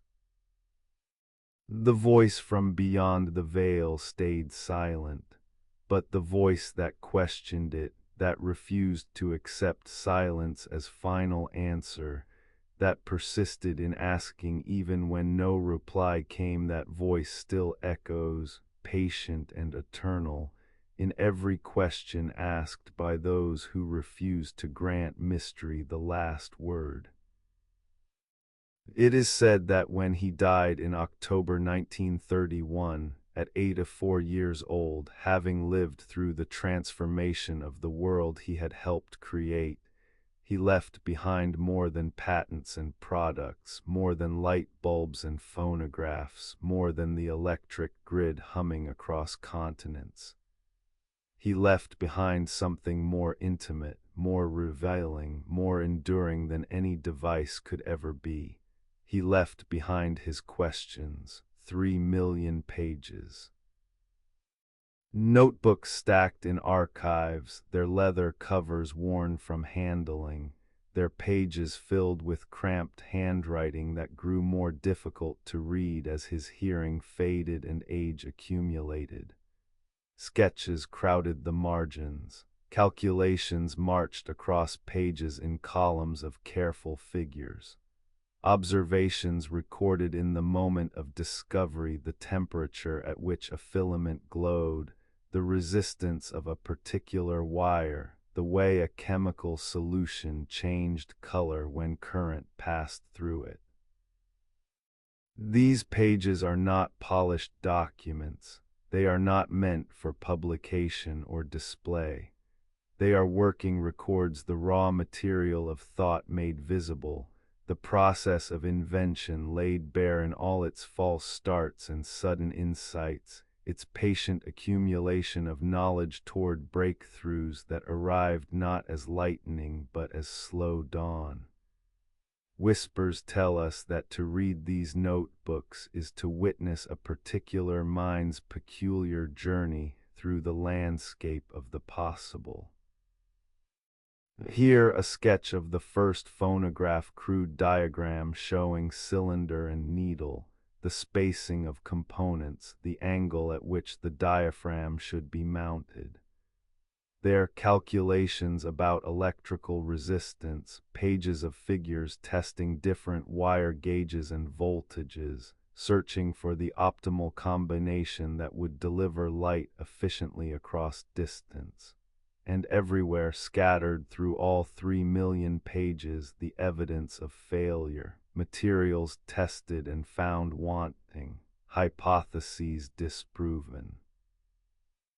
Approaches abandoned after systematic testing revealed their inadequacy.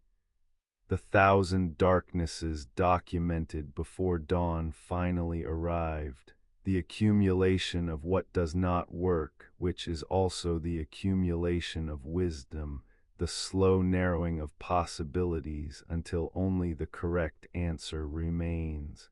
Beneath the silence of those archived pages, a method reveals itself.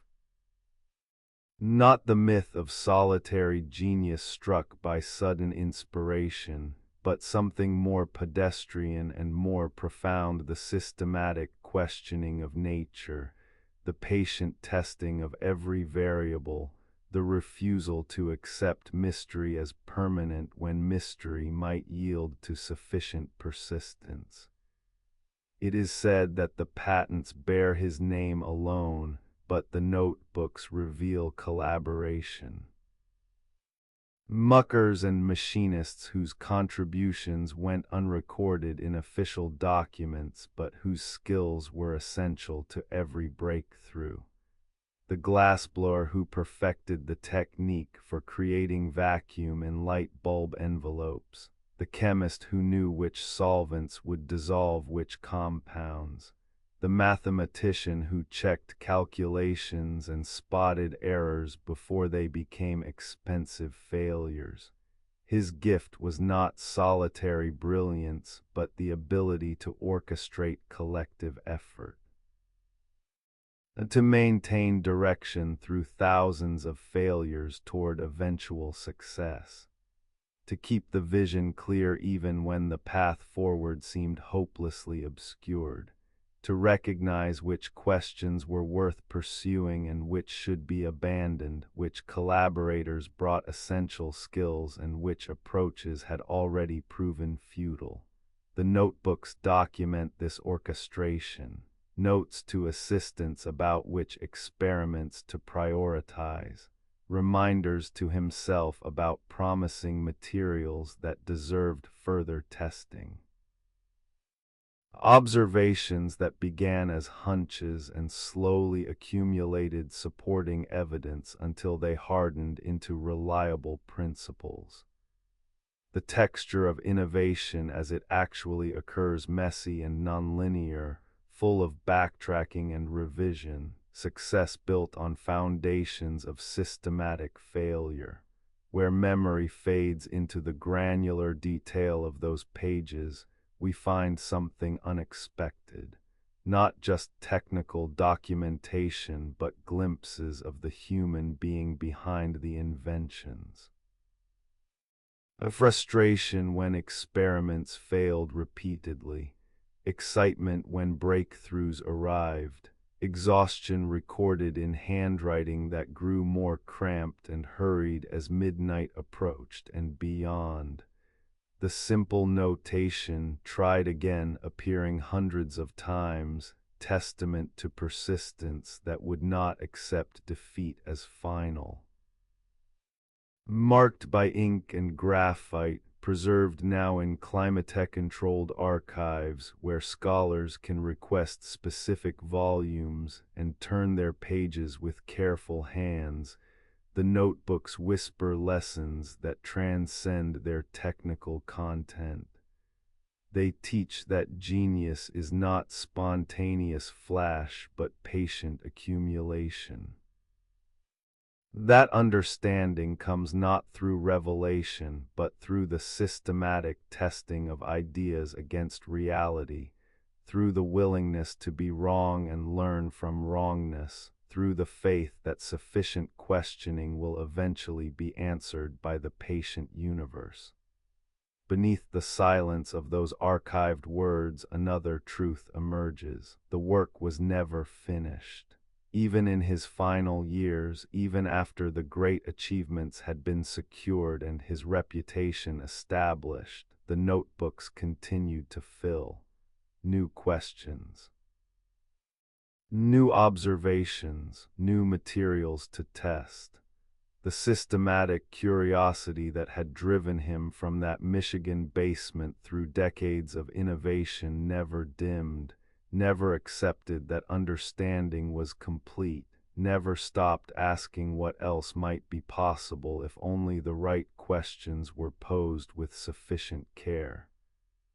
It is said that in his final illness, when the body was failing and death approached with its ancient inevitability, he remained himself to the end.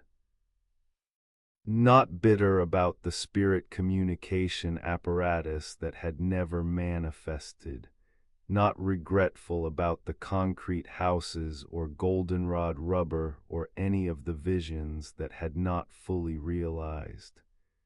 Simply himself, the questioner, the systematizer, the one who treated darkness not as enemy but as teacher, who understood that failure was information rather than defeat.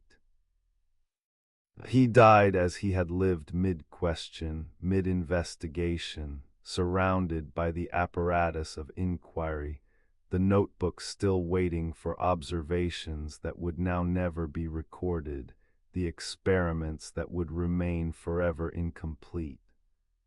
Some voices only echo when we are ready to listen. His voice echoes still in every electric lamp, in every recorded sound, in every motion picture, in every systematic approach to innovation that treats the impossible as merely not yet accomplished.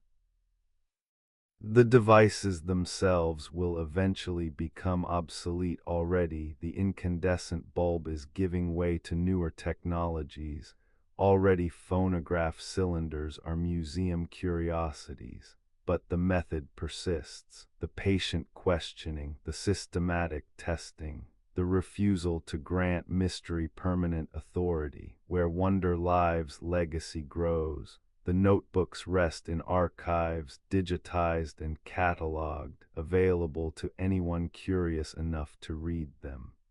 Graduate students mine them for insights.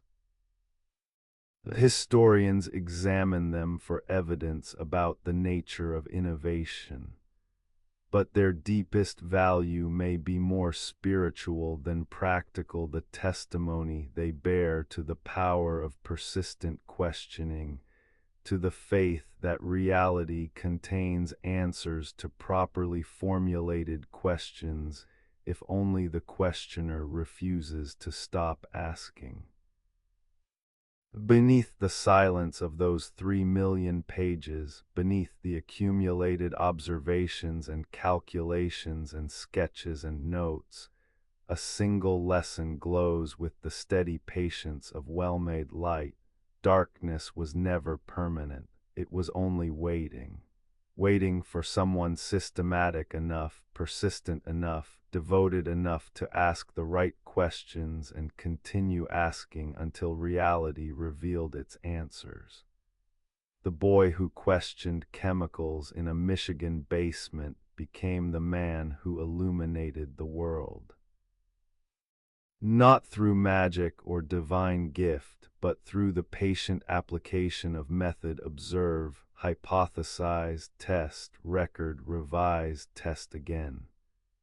The spiral of understanding, circling closer to truth with each iteration, each failure narrowing the possibilities until only the workable remained. It is said that on the night he died, President Hoover asked the nation to dim its lights in tribute. For 1 minute at 10 o'clock Eastern Time, lamps across America were turned low or extinguished entirely. The cities went dark, streets fell into shadow. The electric grid that had spread across the continent in the decades since Pearl Street Station, all of it dimmed in recognition of the man whose persistence had made it possible. Then the lights came back on, as they always had, as they always would, obedient to the simple closing of circuits, responding to human will made manifest through copper wire and carbonized filaments, pushing back the darkness just as they were designed to do. Perhaps this was the most fitting tribute, not permanent darkness in his memory, but temporary dimming followed by renewed illumination. Because his legacy was not darkness conquered, but the proof that darkness could be conquered, not the absence of night, but the tools to transform night into day at human convenience. Where memory fades, light persists. Not just the physical bulbs, though billions still burn, evolved from his original designs, but recognizably descended from them. But metaphorical light as well, the illumination that comes from systematic questioning. The brightness of understanding wrested from ignorance through patient effort. The glow of problems solved through persistence rather than inspiration. The library of persistent light exists not in any single building but distributed across archives and museums, across the electric grid itself, across every research laboratory that employs the methods he helped establish. 3 million pages of notebooks. Countless devices bearing his innovations. But more than these physical artifacts, what persists is the example itself, the life lived in systematic questioning of nature's mysteries, in refusal to accept the impossible as permanent, in faith that sufficient devotion to understanding would eventually be rewarded. Some believe the greatest invention to emerge from his workshops was not any device, but the proof that invention itself could be systematized. That innovation need not depend on random inspiration, but could be made deliberate, could be pursued through organized effort, could be achieved through patient application of method rather than waiting for genius to strike. Beneath the silence, the lesson continues. In every experiment conducted, in every hypothesis tested, in every researcher who treats failure as information rather than defeat, in every systematic approach to problems that seem insurmountable. The method spreads through education and example, through the accumulated culture of scientific inquiry, through the simple recognition that what worked for electric light and sound recording might work for other challenges humanity faces. Perhaps it was never meant to end. Perhaps the work he began in that Michigan basement continues still, carried forward by others asking their own questions, pursuing their own systematic investigations, building on the foundations he laid. The notebooks document his particular journey, but the path itself remains open, inviting anyone with sufficient curiosity and persistence to walk it. Marked by the steady glow of electric light, no longer remarkable, no longer wondered at, simply assumed as the natural condition of evening, his presence persists. Not as ghost or spirit attempting communication through apparatus, but as legacy embedded in infrastructure, as method woven into culture, as example inspiring those who come after to ask their own questions and pursue their own systematic paths toward understanding. Where wonder and memory meet, gratitude lives, for the light that burns without flame, for the sound preserved beyond breath, for the motion captured and made eternal. For the systematic approach to mystery that refuses to accept ignorance as permanent condition. For the patient persistence that translates darkness into comprehension, one careful experiment at a time.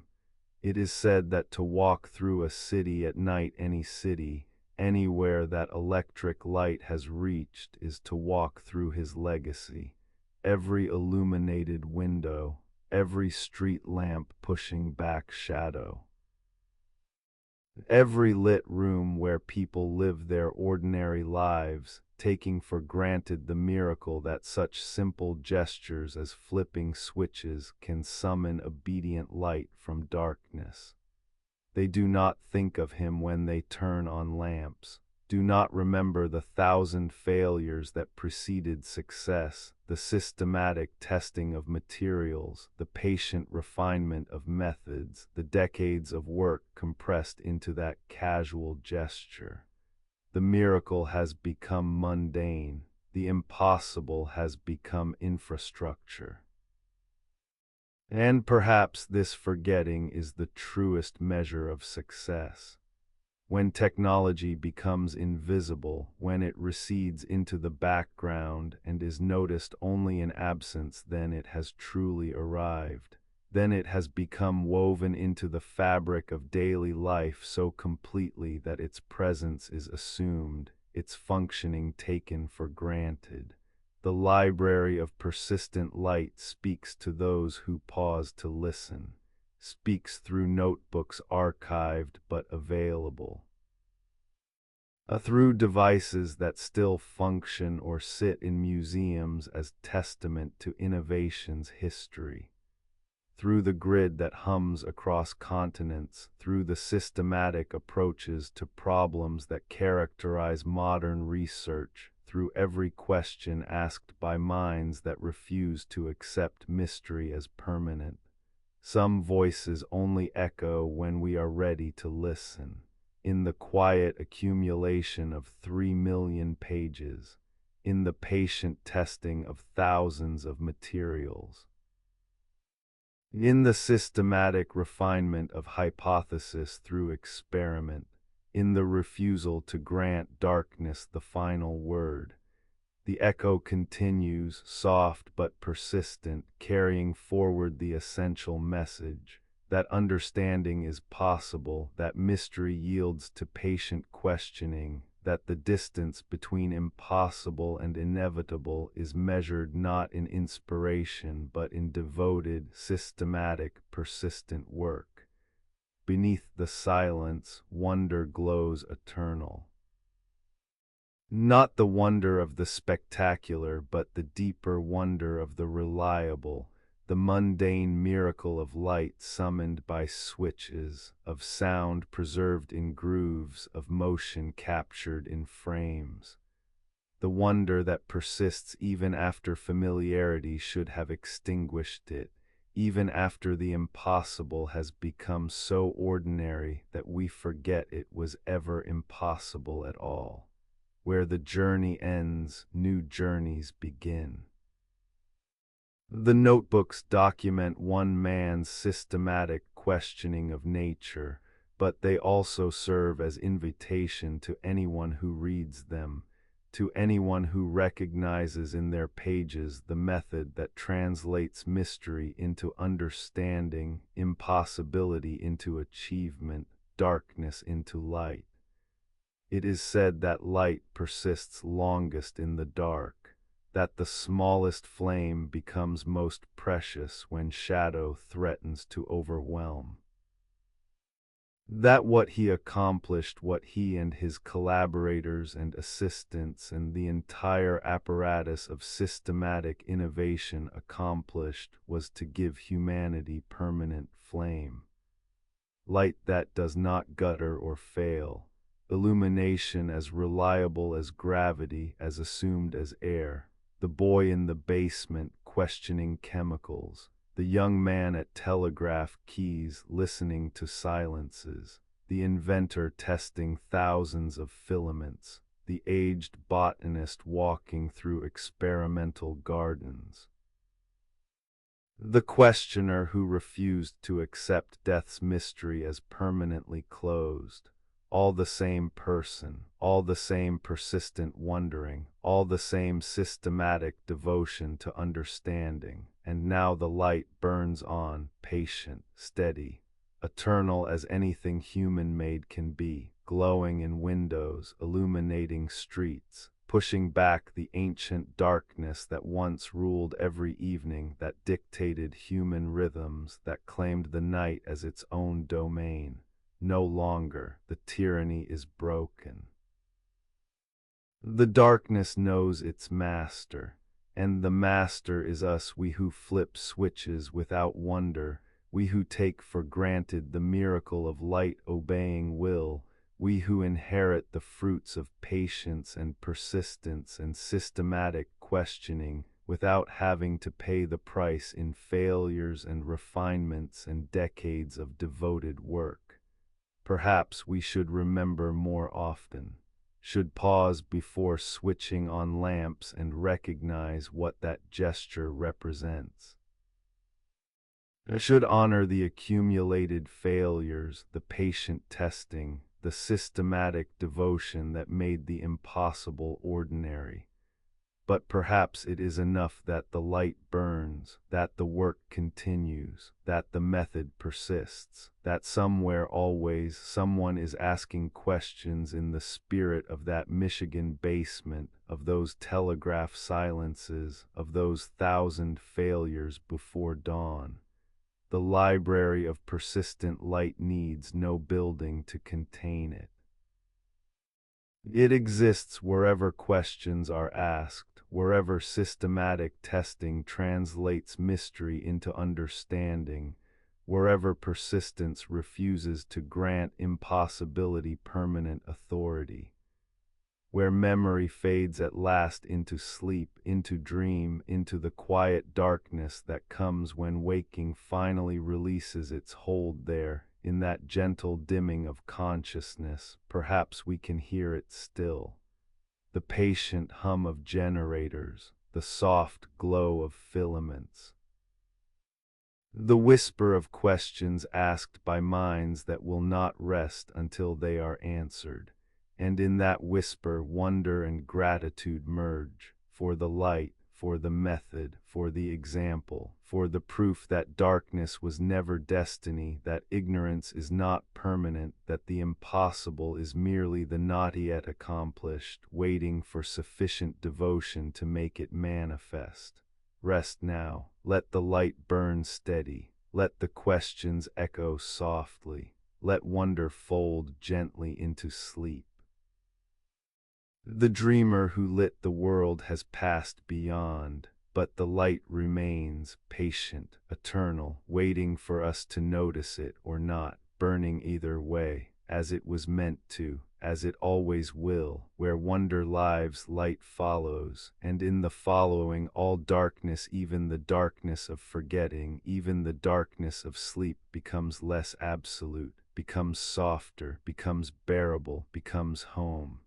The journey ends, the light remains. And in the space between waking and dreaming, the echo of persistent questions carries us gently into night. Rest well.